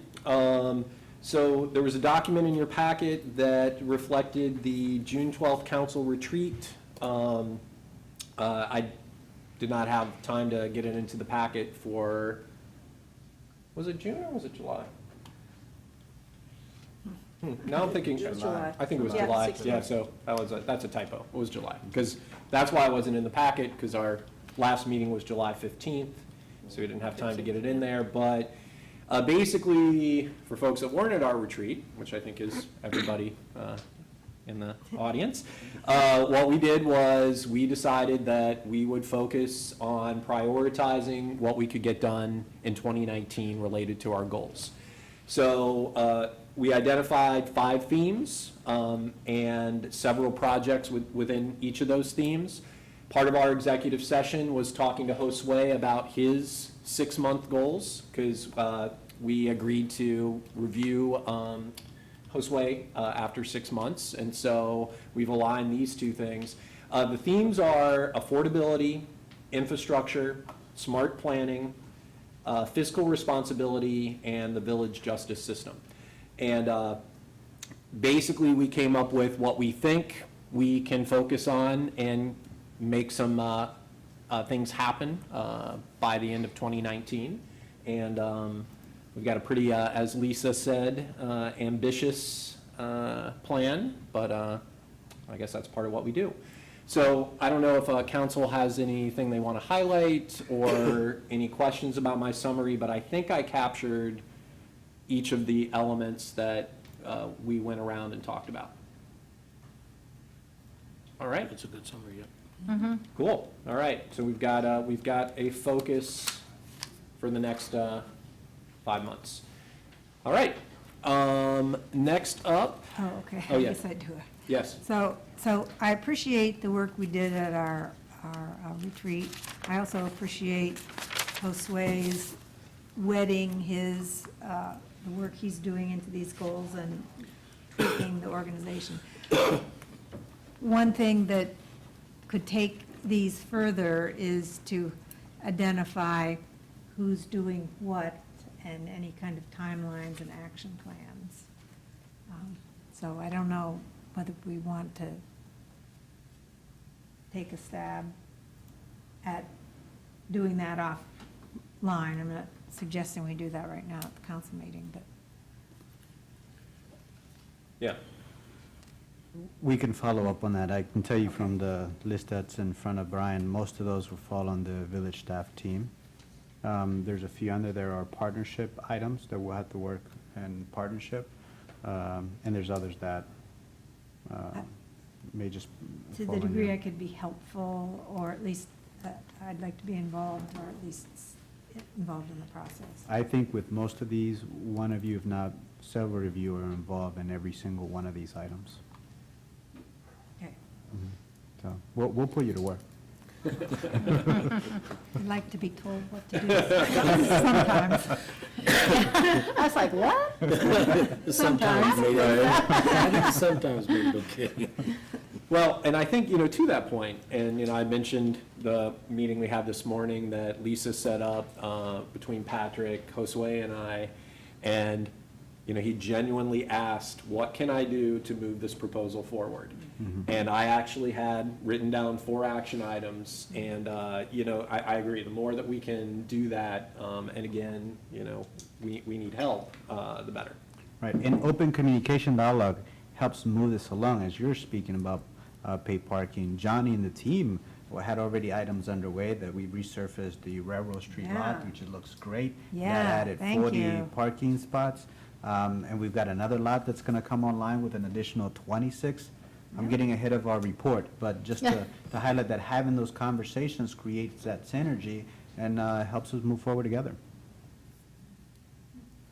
Okay, anything else? All right, emergency preparedness All update. right, thank you. This is for me. Police chief and I have continued our review of police department policies and report that we have 58 current and updated policies with an additional 47 policies to be reviewed and adopted if necessary by June of 2020. Now, as reported back in July, emergency management policies and plans were in place for specific businesses industries and entities, and we had scheduled to convene emergency management departments to identify any gaps in our policies and address them in the coming month. However, due to recent events in the surrounding communities, we're scheduling the emergency management plan review and convening over the next 2 weeks. I want to point out the additional efforts that are underway. Police command staff will participate in the active threat emergency preparedness plan starting tomorrow, continue through Wednesday, and this is taking place at Montgomery County Training Facility. Officer Andres attended a one-day active shooter on August 9th at the Greene County Career Center, and later in the month we're having a full staff scenario-based training and policy review, which is scheduled for August 23rd. So we're actively working on addressing concerns and ensuring that our force is prepared to address active threats in our community. So, Great. Chief, would you like to add anything? No, we're just updating with National Incident Management System. That's FEMA's creation. And tomorrow and Wednesday, as Josue said, we will be in Montgomery County. It's kind of an update for emergency responders and the command staff. So we're excited about that. I'm really grateful, and I brought this up as a question, and I really appreciate how quickly this work has launched. One of the things I keep thinking about, it comes up not only in this, but in other things that we're thinking about going into next year, has to do with community education and communication, so that the community members feel like they know what to do. And I'm just wondering, I'm always unclear about that intersection between fire and rescue and what the police department do, and you know, what would, and I'm not asking this to be answered tonight, but you know, how do we move forward with community education, and who's on point for that? Is that a collaboration? What do the community need to know, so that if something happens, they know what to do, who to call, where to go, all that? Police chief has engaged some organizations in the community to walk through some scenarios. I had a conversation with the schools and talk about how are some possible scenarios and plan around some scenarios. So that's a way to get to the community and educate specific groups about how to respond to certain threats in the community. I had a very good conversation, initial conversation with Mitzi, and talk about how to respond to community concerns, and she brought us specific concerns about her neighborhood, what types of community involvement and what type of activities they can report back to us, so that we are responsive to community concerns and threats as they come up. So certainly maintaining open channels of communication and letting residents know how to engage what services. There's a lot more work to do around that. I envision us being in a place where we could have a village-wide scenario response. We could plan something around that and do like a fire drill for the community. Yeah. But I think that we can. It's going to take us some time to get there, but I'm confident that we will. I see it as kind of interlocking with the health assessment in some ways. Yes. Because some of the community members who are involved with the health assessment may be interested in participating in that. I mean, people who work in healthcare, like disaster drills are a thing, just as they are, I'm sure, with the police department. So having that opportunity to engage the community in assessment of things they're worried about and scenarios, I'll be interested in being involved as this goes along. I think it's well aligned with your thoughts around the community paramedic program, because everyone in the public who encounters a situation is a point of access, whether that's just lay down, just taking the necessary precautions to protect an individuals they encounter, and then activating the appropriate response systems in place, 911 or whatever they may be. So certainly what you're looking to accomplish with your with the community paramedic program is in line with this overall community response model that we could develop or adopt. You certainly have a model that we can adopt. Yeah, thank you, thank you. Can I add something real quick? Yeah, come on up, Mitzi. I was not here when the tornadoes hit. I was out west, but. Lucky. Thank you, but I heard about it. And from a firefighter from Dayton who was on a Road Scholar trip with me. And when I got home, I created a shelter in my house. It's on a slab. And I took one of my large closets and I researched what you needed to have in it, how to protect your animals, what kind of carrying cases you need, you know, the litter from food to your food to items you need to have in it. And I created that kind of structure in my own home. And talking about community education, I think that's an area that can be addressed and we can educate our community. And what an opportunity, as you're talking in this direction, to look at that as well in preparing our communities for disasters, how beneficial that would be. Thanks, Mitzi. One of the things I want to make sure doesn't get lost in the shuffle, and I appreciate how you've prioritized this, is what we can do to help other communities and vice versa. And so I guess at some point, I'd like to get a one-pager about that. You know, what's in our toolbox, and then, you know, think further. So, you know, Chief, you've heard me talk about, you know, learning that communities from, you know, all around Dayton sent officers down to help with the KKK rally. So things like that, you know, hearing from Huber Heights that they set up a fund with tornado relief, not for themselves, but for other communities. So, you know, I just want to, I guess, make sure we're doing our part in the region, and also that we can call on help when we need it. Yes, and we have certain agreements that we put in place already. Johnny had worked on the mutual aid agreement for Yeah. power utilities, so should we have a catastrophic event and we need support from surrounding communities, we have those agreements in place to facilitate that. Likewise, if they need assistance, we have agreements that we can deploy our resources to assist.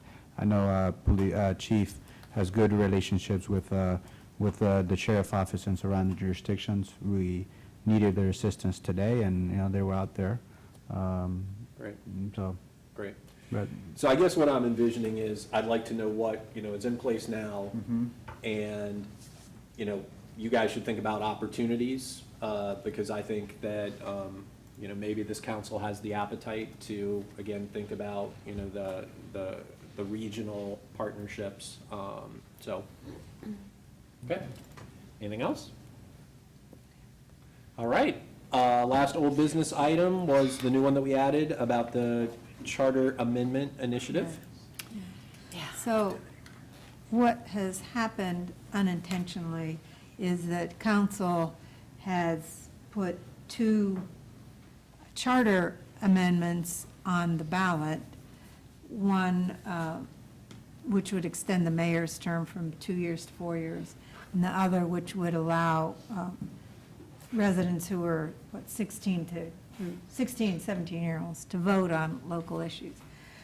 Our intention, I think, was that these would be 2 separate issues. However, they were bundled as one. So, and then there apparently have been some in the community who thought that this was intentionally done for some purpose. I'm not sure what that purpose would be, but at any rate, it was not intentionally done.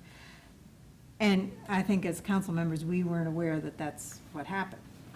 So at this point, one, I wanted to make the statement that it was not our intent to have them bundled. However, they are, and it's too late to separate them. Apparently, we could, if we wanted, to pull them. Now, we don't have control over that really, because apparently the Board of Election will weigh in on whether they would let us pull them or not. But I wanted to raise that as to whether we did, because I think one issue I would imagine is a no-brainer. The other, the mayor's term, I think. The other, I don't know how it would go. And so we could keep them as they are, which maybe that's what we'll do, knowing that the mayor thing may not pass because of the other issue. Or we could decide we would see if we could pull them and have them on as separate issues at a later date. And if we pull them, then we could put them back in 2020? Yeah, I mean, but keep in mind, the other thing is that there's also the county solicitor has to be involved. We need to pass more legislation. There's a process. Oh, to pull it is a big deal. Yeah. I'm seeing Judy shaking her head. It's not even pulled. You would have to pass an ordinance stating that you no longer wish that to be present on the ballot, and then there would be something attached to the ballot that said, yes, you're seeing this on your ballot, but in fact, your vote will not count as anything because they have pulled this issue. You set that ball rolling on down that mountain. So it's too late to pull it all the way off. The vote won't count if you choose to do that. But then that makes it pretty difficult to later say, but really this time. I mean, that's something to think about, is the optics on that piece, because it's already locked in right now. So I'm just raising this to see what council wants to do. So I want to say something just because I was one of the people that was making an argument in favor of having a 4-year term for the mayor. I do feel that that shouldn't be a big deal. I'm just guessing, I don't know. But then if we put it through and that doesn't pass, and then because it's bundled, we would have the opportunity to propose it again. I mean, is there a way to tell? See, this is my naivete showing, but maybe other members of the community don't know the answer to these questions either. So like, if we'll see the voting breakdown of the two issues, so we'll be able to tell, or No. it's a yes or no, and it's bundled, and yeah. we won't have any data. Yeah. Oh, Right. man. But, I mean, a couple things to think about. They can go, if the initiative fails, they can go back on the ballot separately. I think it's presumptuous to say which one's the no-brainer. So, I mean, my feeling is that in this community, with maybe a few exceptions, how could we not support inclusivity in voting for people that are members of our community, 16, 17-year-olds and, legal non-residents or non-US citizens. But anyway, but that being said, we could put them back on the ballot. The other thing is, these don't have an impact for a while anyway. There's not another, mayor's race for 2 years. But yeah. So I don't know. Comments from the audience. Yes, Patty? Kind of weird standing over here. Patty Bates, Stewart Drive. I agree with Brian that it's a little difficult to say which one of these is the no-brainer, because for me, they're both no-brainers. Right. My suggestion would be to leave them on the ballot, but to publicize what Mary Ann has said, this wasn't done, they weren't bundled deliberately, there was no, ulterior motive in that. And if you feel, as a person, a member of the public, strongly one way or the other about one of these issues that is going to cause you to vote in the negative, then please help us to understand that. You can do that anonymously. There are all kinds of ways to do that anonymously. You can send Josue a note, or you can send a council member a note. You don't have to give up your voting, the sanctity of your vote to do that. But at this point, Judy's right. There is so much confusion if you take that off of the ballot, because it's still there, it's in front of people, and then people are going to see it, and they're like, well, why doesn't it count if it's on here? Just leave it on there and let people vote and see what happens. But I would make an effort to publicize that this wasn't something that was done deliberately. I mean, I think that will help your cause so that people understand, it was meant to be two separate issues, and it just, for whatever reason, didn't happen that way. Thanks, Patty. Karen?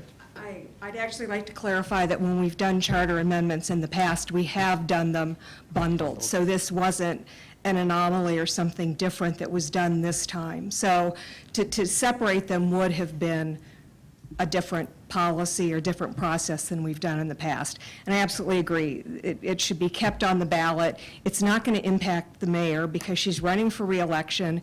It can be put back on the ballot next year, and she won't have, she would presumably not have to run for reelection then. Maybe not. Maybe she would have, maybe it would be a 2-year term for this 2 years. But anyway, I think it should be kept as it is.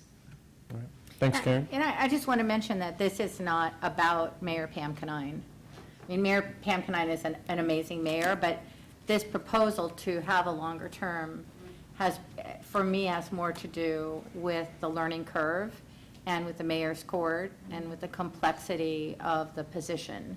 So for me, it's not, this is not a way to have an individual in a role longer. It's a way to have better continuity of the complex programs and services that we're trying to build in Yellow Springs. Yep, that's a good point. Yeah, I mean, I would certainly emphasize that, I would hope that, if we keep it on the ballot and people vote, that a yes vote means they agree with both amendments.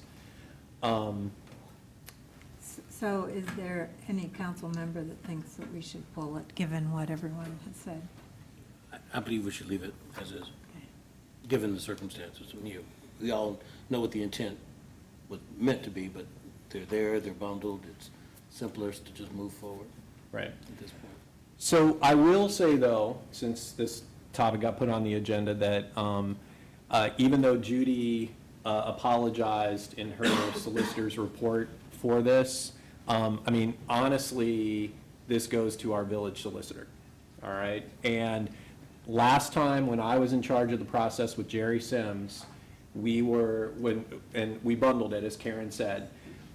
We were instructed clearly as council that these could be like 50 different separate issues, or we could do it all as one. So that was part of, that was all explained.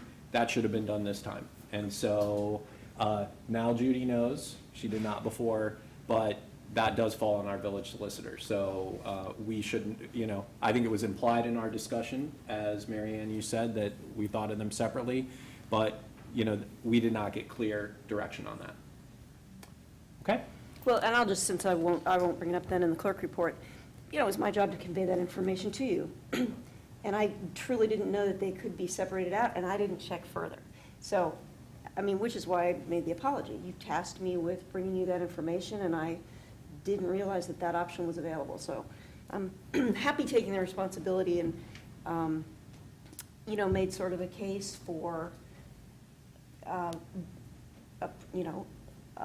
approving the vote on both, not the mayoral issue. Again, I sort of thought that's kind of an obvious one, but the one that asks people to wrap their heads around something that might feel a little different to them. So my apologies, just because I think both of those issues are quite worthwhile. So. Okay, thanks, Judy. Any other comments? Okay. So on to new business. Wow.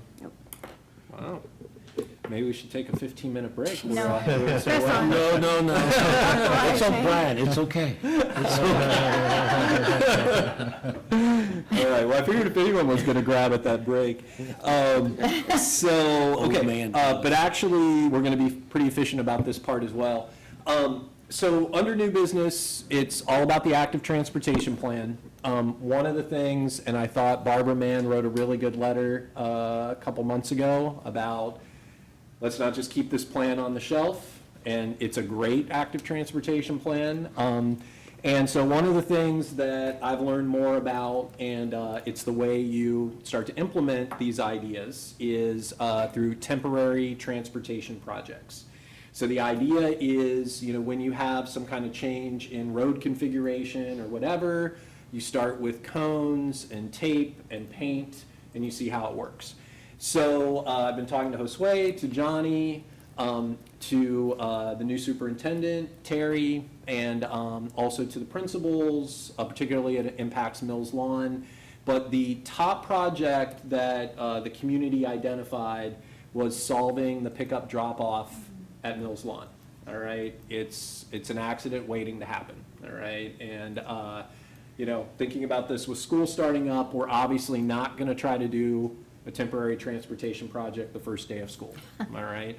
But we talked about a reasonable time frame is a month into the school year. And so this is kind of the first, like, letting the community know that we are gonna try this, right?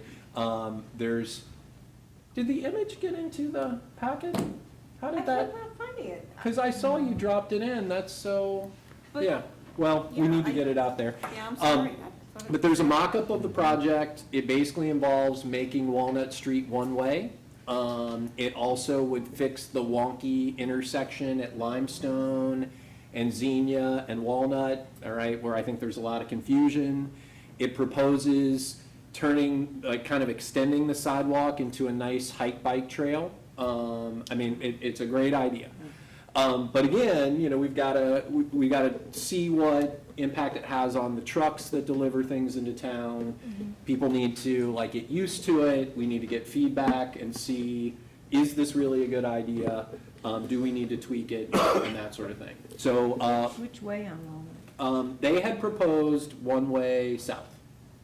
So, and, you know, I've heard people say, how about one way the other way? But I heard some good reasons why going towards Limestone is better. Because of drop-off, safety. Yeah. Yeah, but there was also some things about if you do it the other way, maybe it doesn't resolve that wonky intersection as well. And, you know, but this is why we do it temporarily. And then if it works, or if we get feedback on how to make it better, then it could become a permanent treatment. So, moving forward, one of the things that Josue and I have talked about is making a plan for doing more temporary transportation projects over the next 3 years, all right? And so related to that, you know, I think that the other two priority projects that we also got mock-ups of were, one, trying to resolve people flying down Dayton Street and coming into town. So there's a treatment called a tabletop crosswalk, and you can also, like, try that out. They've got the rubber ones. So basically what it does is it raises the crosswalk to the level of the curb. So it acts as kind of a natural speed bump. And so it's safer for everybody. So we could try that out. And then the other priority was, this one's going to be more interesting, but was to make Corey and Xenia a four-way stop, and then move the traffic light down to Xenia and Dayton Street, which can often get congested there with people trying to get out of Dayton. But again, and that involves bump outs, because if you try to cross those streets, I mean, it takes forever, you know, it doesn't make sense for there to be that much distance. And then actually, one of the ones that I want to seriously think about is one that Patty always talked about, actually, was closing off Short Street. And I know that, Johnny, you've like thought a lot about that too. But that again could be something where we temporarily try it out, some cones. The concept there was that we would have removable bollards so that the truck that drops off at the hardware store can still pull in. People have talked about that's a great place for bike parking. It could be the place for that restroom. Actually, somebody mentioned that we should have a fountain that could be an ice skating rink in the winter. But anyway, so it could be really cool. And so these are the kinds of things that are sort of like on the map for potential temporary transportation projects. Anyway, details on Walnut Street will be coming soon. You know, again, it's on the school's radar, but we want to coordinate with them and obviously with the PD. And there'll be a lot of planning too. Exciting. It's kind of exciting, huh? Yes, Yeah. very good. So, all right. Questions or comments? Just one comment, Yes. I urge council to join me school mornings if you have a few minutes. And if you can just come there, stand there with me at drop-off, you'll experience kind of the whole package. The flow. The flow. Or lack. Might help you with some ideas and what you're thinking about. So what time is that? I usually show up at 7:45. Yeah. What's the first day of school? Thursday. I'll This- see you there. Yeah, likewise. I think it's so smart. I recall that other municipality called it like a pop-up, Yeah. you know, and I think it's it's so prudent to not have us invest the money towards these kinds of changes if they're not going to be tuned exactly the way they work best. So I Right. think it's a really great way to pilot these changes. Yeah, and I mean, to that point, the municipal planning organization in the Cleveland area, NOACA, it's like Northern Ohio, whatever, they're the counterpart to Miami Valley Regional Planning in our district.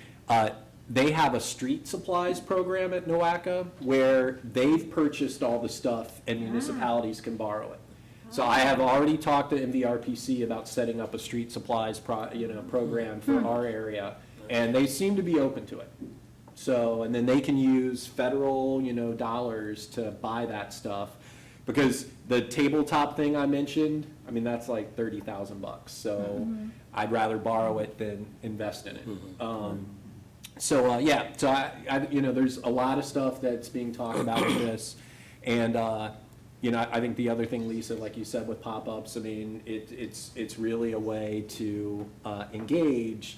We would have been doing more of this earlier, but with transition, with the weather this year, first it was a lot of rain, then it was unbearably hot. I mean, it just didn't lend itself, but hopefully we won't have continue that.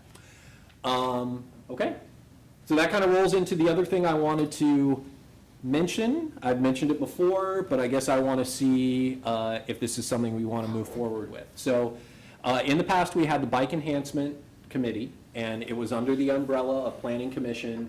And what mostly they did, and Karen, you know more than me, but they basically got together our first Safe Routes to School application, which was successfully funded and then kind of languished for a long time. But we ultimately got that done, okay? And as you know, Patty and Johnny worked on with the schools and the Active Transportation Committee to develop a second Safe Routes to School application that was funded. And we're gonna fix the sidewalks on Limestone. We're gonna extend that sidewalk and make it more safe around the schools, so super awesome. So I think, and then the Bike Enhancement Committee went on hiatus. I think if we want to successfully implement the Active Transportation Plan, we need some targeted capacity.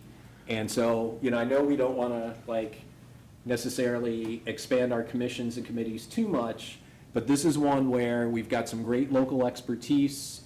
Karen and I sat on what was formerly the Yellow Springs Active Transportation Committee. Eric Oberg, who heads up Rails to Trails in the Midwest, Chris Bongiorno, who's amazing planner, a lot of different people. Ted came to some meetings, Ted Donnell. So I'd like to harness that expertise, but also make it more formal. Because what happened with that committee is it was very ad hoc, and they haven't met for a long time. I also think it makes sense to have that Association Planning Commission. Because this, is going to tie directly into the comp plan, and that update is also integrating the Active Transportation Plan. So if there's sort of general support for this, then I will write up a proposal for the next meeting to get that going. And I guess I also will say my philosophy with this committee is targeted outreach to individuals that can get the work done. All right, and that's within our purview, similar to how we did the Village Managers Housing Advisory Board. So, it would be a group that engages that expertise. Okay, so, what do you guys think? Sounds good to me. Yeah? Okay, Mary Ann? All right. So, that's all we got on new business. Any other questions or comments?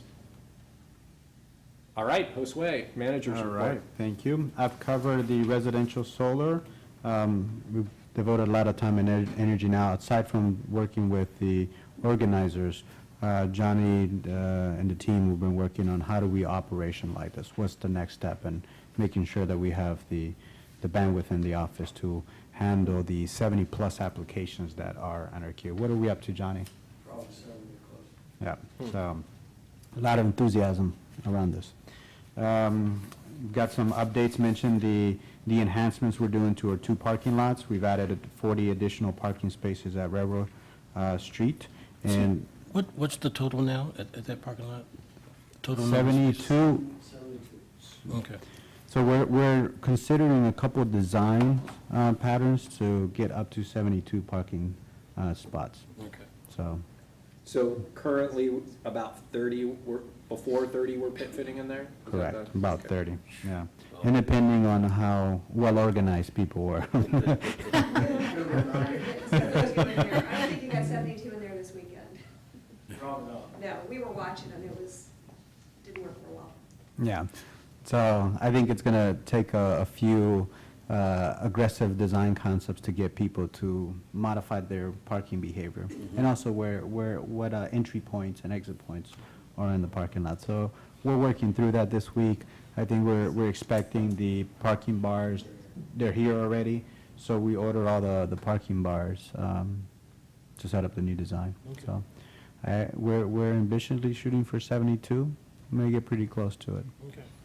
And then we've added the 26 parking spots down at the Bryan Center. And there's a few enhancements taking place there. So we're making upgrades to the fence around the courts. We're also adding additional lighting, and we're repairing and cleaning up the hillside and the stairs and the storm drain along the side of the courts. So working on that. In preparation for the school year, have you seen some work on the clearing the sidewalks of overgrown trees? We're also doing some repairs to the road markings around the crosswalks. Johnny was very pushy on Miller Pipeline and got us a couple of the sidewalks completely blacktop resurfaced because of the mini cuts that were on the road. So that's an additional safety enhancement and getting Miller Pipeline to contribute more than what they had initially planned for. I've included a couple other few things around work that we're doing, like the AC is fixed. I know several of you may have received complaints that our AC wasn't working. Now it is, so we're back to having activities there. Work on Vectron continues in the downtown area. It's near complete. But the next phase in the downtown area is the repairs, and you've seen that work already. That's the concrete and the blacktop work. We discussed pool rates and follow-up. I'm happy to answer any questions associated with that. We've made a conditional offer to a new community center monitor, Kira Lugo. She's a Yellow Springs resident, and we're looking forward to creating enriching and educational opportunities in our community center. I've got a couple follow-ups to questions posed at the last meeting. Megan Bachman asked specifically about Antioch College and had they truly used up 4% on the commercial cap. We said we'll get back. We'll provide that information at a later time. So at the time in 2014, 2015, the Antioch Solar Farm did represent about 4% of our portfolio energy mix. Now that our energy consumption has increased over the years, that contribution from Antioch Solar Farm is about 2.5% of our energy mix. There are questions around the website where we would host our comprehensive land use plan. We've confirmed that the platform that would house this plan, it's a Wix platform and it's very user-friendly. There are a couple neat features that will be developed on this platform, and that's the integrating GIS and maps into the system. So if we wanted to have a section about parks, folks could have an interactive component on the website to look at parks and navigate. One of the questions that were asked the last time is, would it be user-friendly? And is it searchable and navigatable? And the answers are yes, they would have search functions. The platform will provide access to all the supporting documents that contribute to the comp plan, so they will be uploaded and they can be viewed as individual documents. Before you go to number 3, just back on number 1, but at this point, Antioch's usage doesn't matter anymore because we're presumably removing caps, right? Correct. Okay. Correct. And they use up the entire production to run their plant. Right. So they really don't add back to the Yep. system, so offsetting their use. Okay. All right, at the previous council meeting, we received several concerns around the deer population and control methods. We were asked to look into it. Our police department, connected with the Glen Helen Institute, has been tracking some of the patterns of deer. We connected with them, and if we were to initiate a crowd control initiative there, would have to be initiated by the Glen Helen, and we could provide support to that initiative. Other options around population control that we could execute, they're listed in the following. There are 4: fencing and repellents. That's an expensive option to keep deer out of gardens that folks want to protect. That was the primary concern at the last council meeting, is the deer eating the plants and produce and gardens. So that's one option. The other option is a trap and transfer, where we would capture the deer, take them somewhere else, and some of the concerns are that they may be coming back. The other is fertility agents, where you try to control the population by shooting them with some agents that would reduce their production.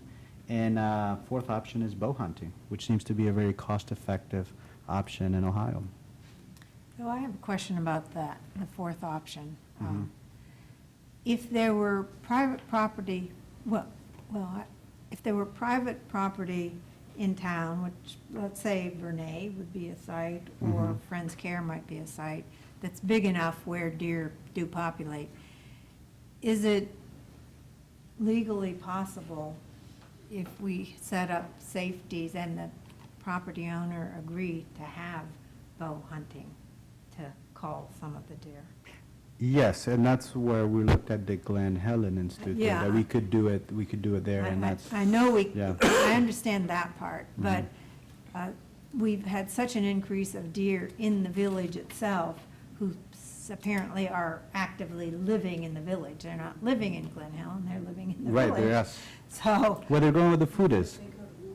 yes, I know. Mhm. So my question is it legally possible that we could do it in the village on particular properties that are large enough? Yes, we could do it if we want to embark on that. Do you want to? I do not recommend that in any way, and what we found is the deer populate in the glen. That's where they herd, hang, and then come into the village to eat the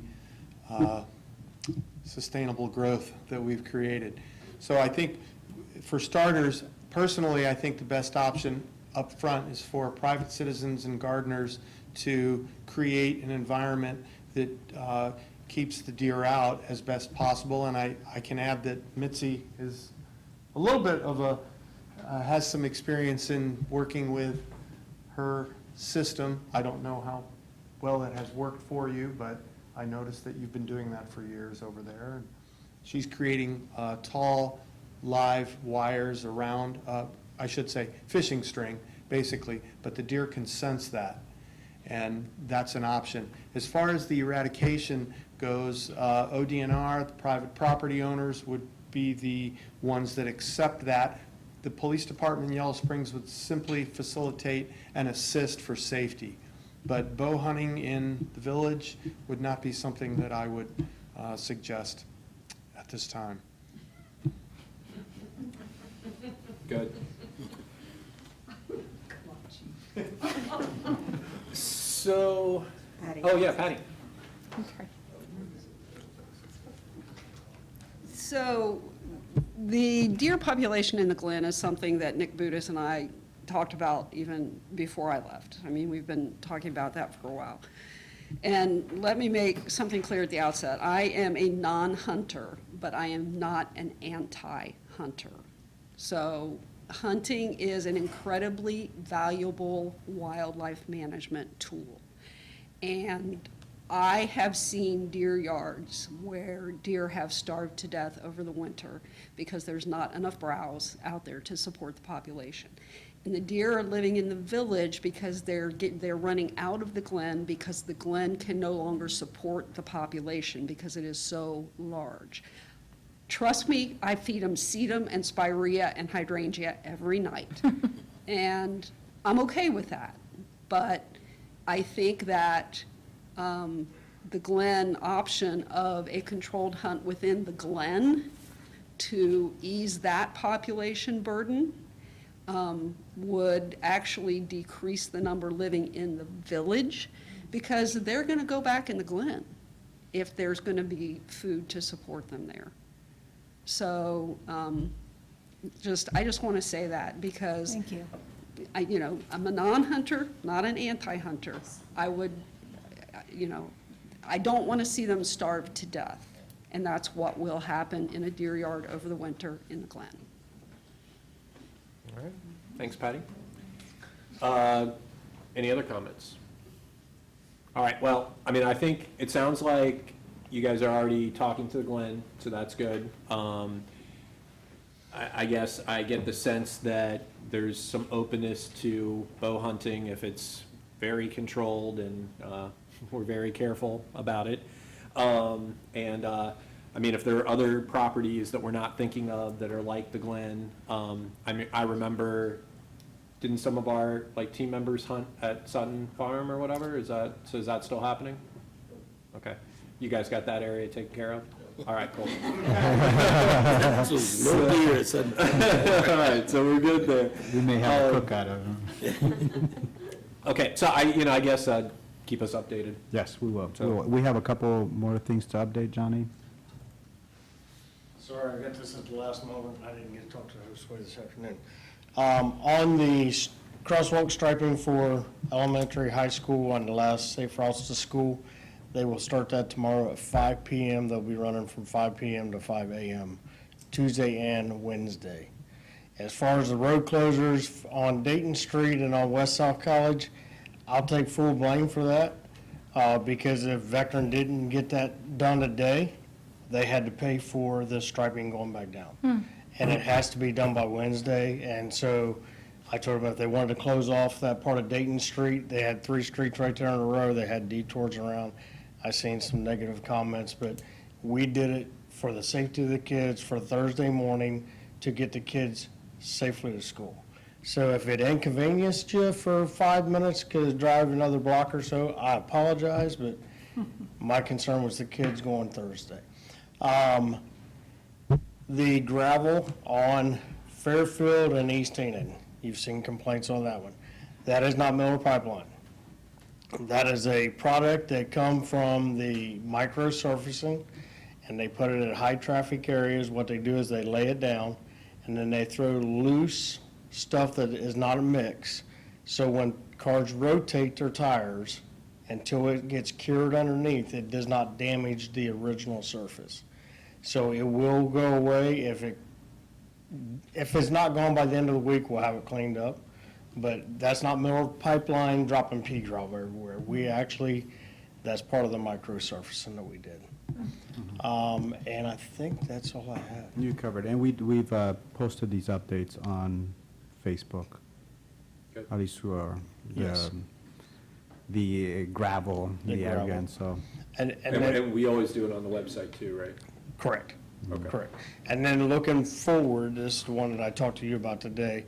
In October, it's the 14th through the 19th. We're planning a village-wide hydrant flush. We've not exercised our hydrants in the last 2 years. So we want to get that out now, that be prepared. We're going to open every hydrant in town. They had to open one today, and they had to call go figure, the fire department had to call for the water heroes because we had to shut the hydrant down because it was attached to their truck and they couldn't shut it down. So we went and shut it down for them. They got their truck disconnected. So we need to get back to exercising them on a regular basis. Okay? right. Thanks. Thanks, Thank Johnny. you, Okay, done? That's it, yes. All right, Judy? Well, since we're not running too late, I'll just quickly make the comment about the vote 16, that there have been not a lot of comments, but a few, just questioning whether 16 and 17-year-olds have the mental capacity, interest, differentiation, education level to be able to vote. And I will say that, most of those arguments were made to prevent women from voting. So give it a thought. These are people who live here, work here, engage here, and in my opinion, ought to have a voice here. And in the same regard, I applaud council's recognition that our resident non-citizens are as fully a part of the community as any other person who chooses Yellow Springs as their home. Thanks, Judy. Brian, I'm sorry, may I go Yeah. back to one item? Sure. Sorry, I apologize, I forgot to give you an update on the utility roundup program that we added an additional checkbox as a direct response to council's interest on increasing participation. So we're updating some of our materials. We're also including an insert and future mailings. Included in your package is also the updated report on the utility roundup. We are happy to report that we got a 16% participation rate. And we are looking at a total number of 290 subscribers. So today, we've had 14 applicants for assistance, totaling $2,683.38. So we're doing good. We'll run the marketing and promotion of it, and we think that the new initiatives such as the mailer and the opt-in on the front of the page and folks being engaged at the window on new accounts, that we think that that's going to have an impact. And did I hear that Colleen's going to be at the farmer's market? Yes. All right. Goes to Yeah. the farmer's market this Saturday. Great. Looking forward to it. Yeah, it seemed like we've gotten a nice bump from the farmer's market. Yes. Right? Mhm. So, cool. Yeah. Did you want to add anything, Colleen? And you did, I just wanted to. Okay. All right, thank you. All right. Board and commission reports. Anything you want to highlight? Yes, I want to make a report from the Environmental Commission regarding the Vernay remediation update. So just very briefly, it's been 20 years that the former Vernay site and the Vernay Company has been working with the EPA to come up with a plan for remediation that the EPA accepts. So briefly, during the second half of the 1900s, probably the 50s, 60s, maybe the 70s, Vernay was disposing of cleaning chemicals, volatile organic compounds, by apparently just dumping it on the ground, and they were not alone in that practice, but at any rate, it got into the groundwater below the plant and has been moving mostly eastward since that time.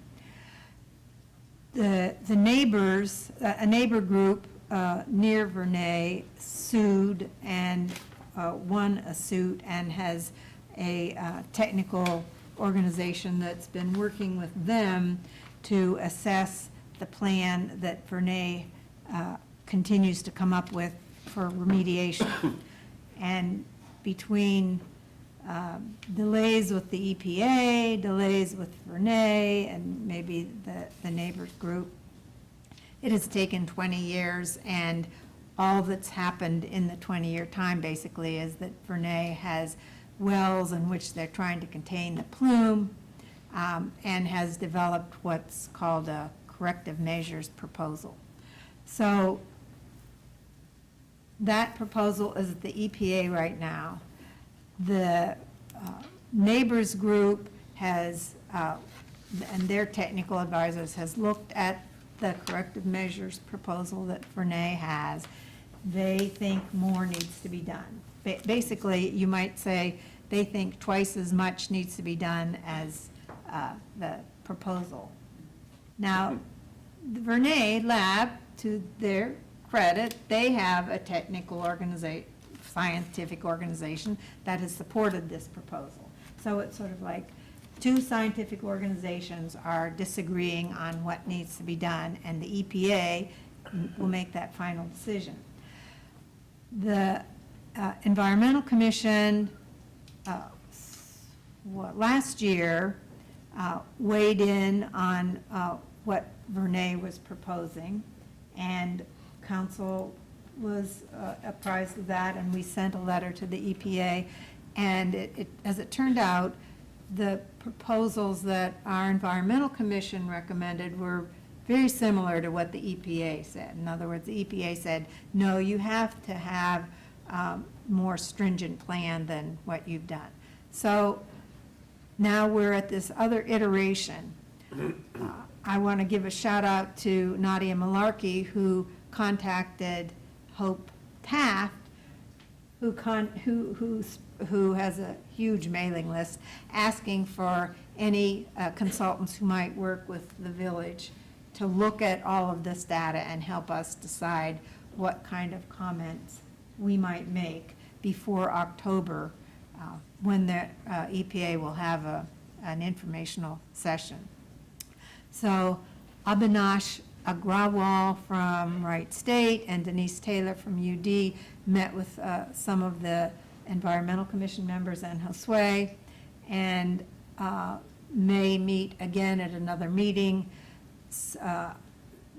In the council packet were, I don't know, 50 pages or something like that, that Marcia Walgren had submitted from 2005, 2008, and most recently 2019, with lots of very dense data on the monitoring wells, how many there should be, the projections of the plume, and is it accurate, isn't it accurate, how much of the ground has been polluted, to what degree it should be cleaned up, the sewer line issue, and the issue of vapor intrusion, which apparently wasn't recognized as an issue 10 years, it's been in the last 10 years that it's been recognized, and so these chemicals are heavier than water, so they go down. So initially it was thought that they did not vaporize up into the atmosphere, but that's been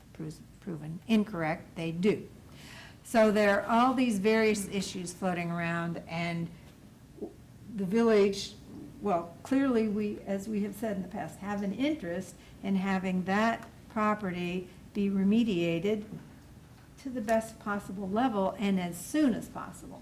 And that is we have to look at that, because if the neighbors or the village or even the EPA tried to milk this for everything it's worth, Renee could go to court and delay this God knows how long.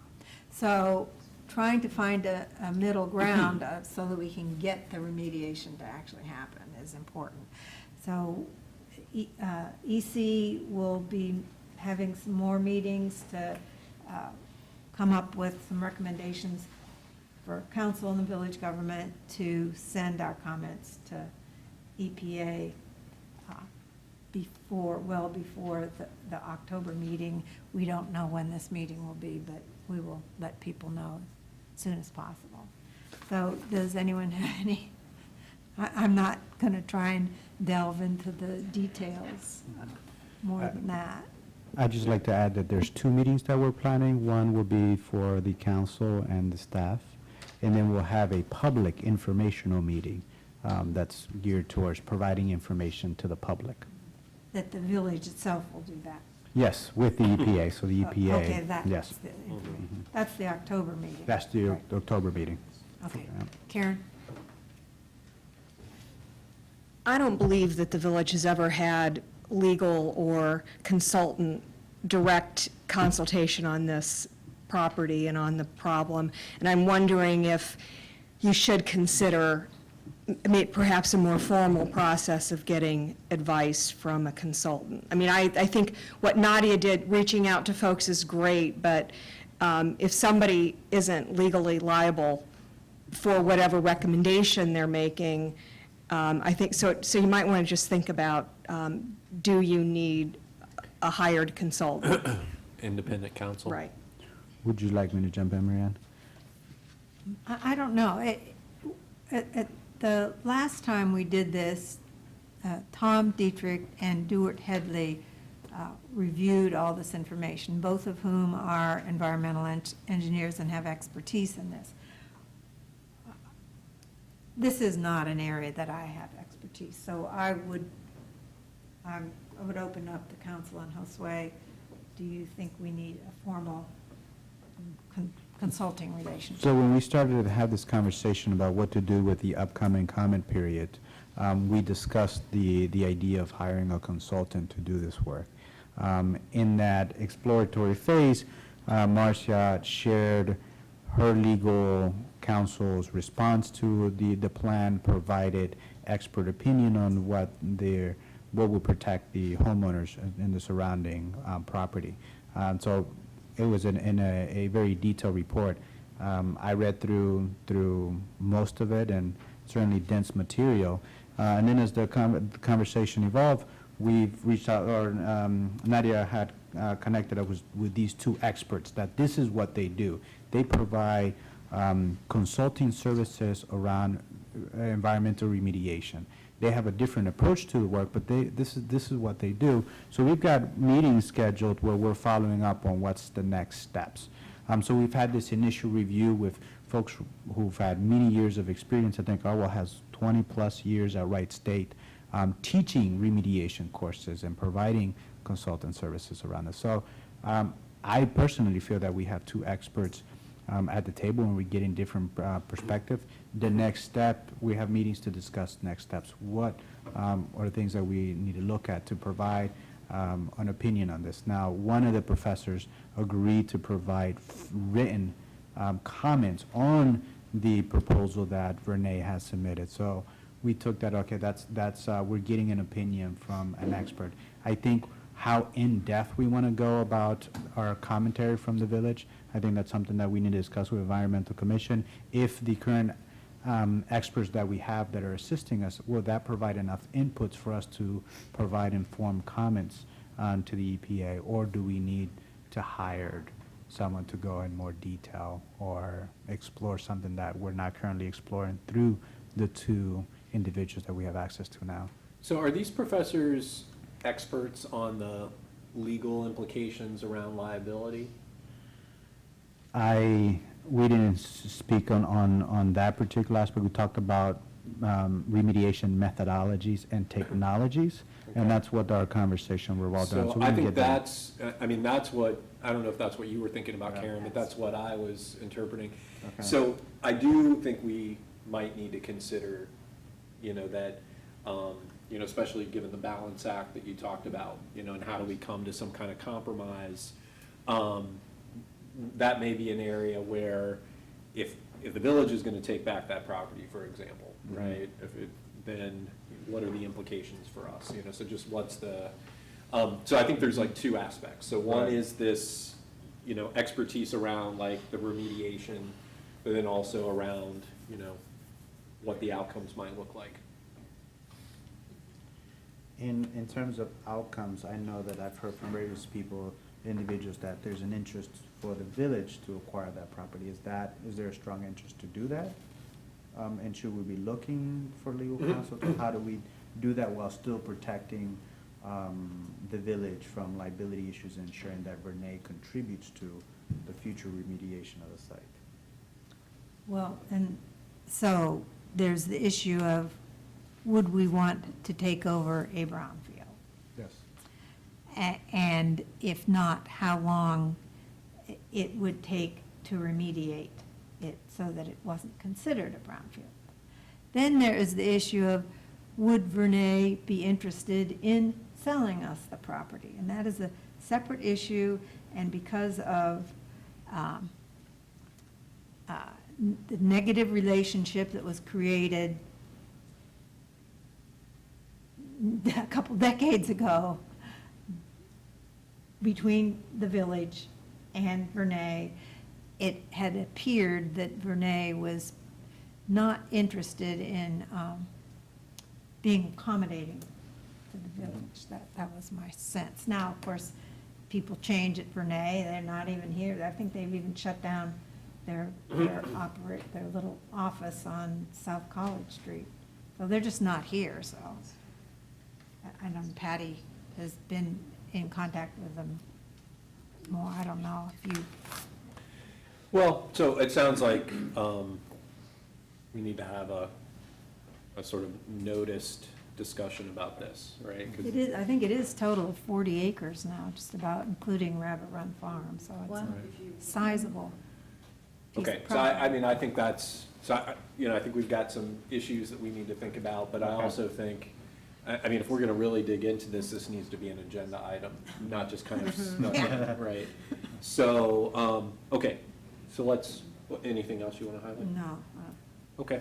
Well, but I think what is being done for the immediate term is good. And so then we've got some other things to think about. So is there anyone who wants to say, does anyone have any questions or anything? Okay. Any other highlights around boards and commissions? I do. Yes? I want to talk about Art and Culture Commission, and I'm going to take the risk of putting an idea out there that's just really early. But it's something the Art and Culture Commission is really excited about. And we're going to try to move quickly on this if the council is also likes the idea. So in 2019, the Art and Culture Commission redefined our goals to move, take like another turn of the crank beyond administering the Village Inspiration and Design Award and supporting the wonderful John Bryant Community Gallery and providing, upon request, some micro grants to emerging artists, to really begin to consider deeply, in alignment with village goals, how can the arts be used to amplify discussion and ignite action around the goals, particularly around anti-racism, cost of living in the village, environmental justice, policing and community relations. We believe that as a result of redefining our goals, we've had some turnover in members because we are engaging in crucial, difficult conversations about things like race and how the arts can be used as a lens. So it's taken us some time to have our imagination ignited, and we started talking about the winter and holiday lights, and, people really travel for light shows, and even just like, candy cane lights and things like that. And we said, how can something that's so attractive and beautiful be used to light up issues? So we started looking into the way other communities are using projection lighting on large buildings, rather than paint a whole mural, just project it, right, temporarily. And there have been, across the country, a lot, this is not an original idea. I guess nothing really is. But we've found some beautiful examples of how projections are used to illuminate, literally, issues. And so at first we thought, well, maybe we're just going to turn the whole Christmas light thing on its ear. We thought, no, it's enough going on. There's already a lot of holiday stuff going on in Christmas. So, but, in come January or February, everyone's kind of in the doldrums, the weather's crummy. So we're envisioning a new event that we would want to start small. And the working title is Lights of Change. We're imagining producing this in January or February. And part of that is that in 2020, we'll be celebrating the ratification of the 19th Amendment. And right now, I wish that I could channel my inner Dr. Kevin Magruder to be more articulate about some of the history here. But certainly the U.S. women's rights movement was closely allied with the anti-slavery movement. But unfortunately, despite the significant involvement of women of color during the suffragette movement, the mainstream suffragette movement continued to be extremely racially discriminating, extremely. And that really hasn't entirely gone away with these ideas of do women support women, do white women support black women, and this thematic idea, which is also an important slogan in an African American women's group, of lifting as we climb. And so the Art and Culture Commission proposes producing, it might only be one projection. We're saying 1 to 3.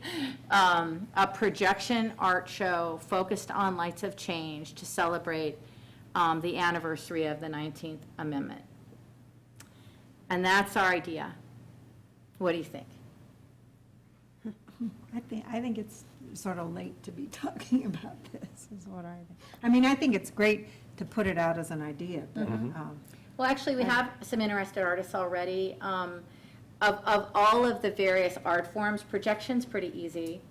I have some experience in it from having a large-scale party at my house when I actually had 4 projectors being pushed on the back of my house, bringing images in. So, I mean, it's not difficult to project images on sites of buildings.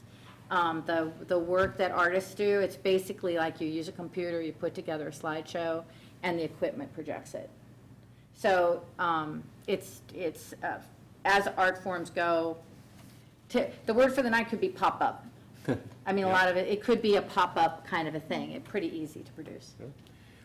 Yeah, I think it sounds like a great concept. So you're asking whether the idea should be Do you developed? like the idea? Do you like Lights of Change? Do you like the idea that this could be part of the village celebrating the ratification of the 19th Amendment? And is there going to be a tie-in to all the Gaunt stuff going on? Yes, that's Okay. the other thing. Cheryl Durgans, amazing local artist and tremendous community volunteer, also is the chair, I think is her title, of the Gaunt statue and all that initiative. And so she's also the chair of the Art and Culture Commission. So there's a lot of tie-in to Gaunt. I mean, at one point we were talking about it could be just, projections related to Gaunt, but we believe that in light of the ratification of the 19th Amendment, that's just timely to also have a focus on women. Right. Well, I think it's a great idea to develop, and if we could kind of see more details Yeah. to move forward, that'd be cool. Cool.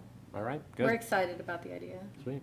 That reminded me, by the way, I did want to mention in our meeting that the Arts Council is putting together a committee for the installation of the Wheeling Gaunt statue, which is happening on village property. So Lisa Krieger is going to be representing council on that committee. Johnny Burns is going to be representing, Public Works. And then Samantha Stewart is going to be involved as well, since she's been active with programming and activities, so. All right. Any other highlights for commissions? Okay. Future agenda items. All right, so Judy, what did you get? I have your proposal for the Active Transportation Committee. Coming back, I've got a resolution of intent to create an E-SID for the Village of Yellow Springs. And then second readings for 2019, 31 and 32. Utility roundup opt-out discussion. Is that still there? House Bill 229 and YS Health Assessment Results presentation. I think we could put police assessment. Special reports? How do you want that? Yeah. At this point, yeah, let's say Okay. special report.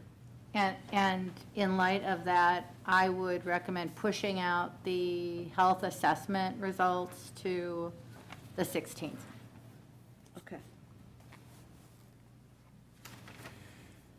Okay, and so are we still doing the opt-out discussion? Well, I know that Mary Ann initially brought up the idea of having it, and Josue provided the updates that I was going to bring up in that discussion. But I think we can still give it a brief discussion and maybe go into more detail about how effective some of the changes have been and some other things that the committee is thinking about doing. So, yeah, it'll be a short discussion perhaps, but I think we can leave it there. So do you want to just make it utility roundup discussion? Or do you want to highlight the opt-out? We can leave it with the opt-out. Okay. And House Bill 229? Yep. leave it Okay. on the agenda. I think we have room for those. Anything else? Okay. Well, then I would entertain a motion to adjourn. I move. Okay. I second. All right. All those in favor signify by saying aye. Aye. Aye. All right. Thanks, everyone. Thank you. All right. Finish the meeting before 9:30. Say again? Man, I thought we were going to hit 9 o'clock. Under the wire there.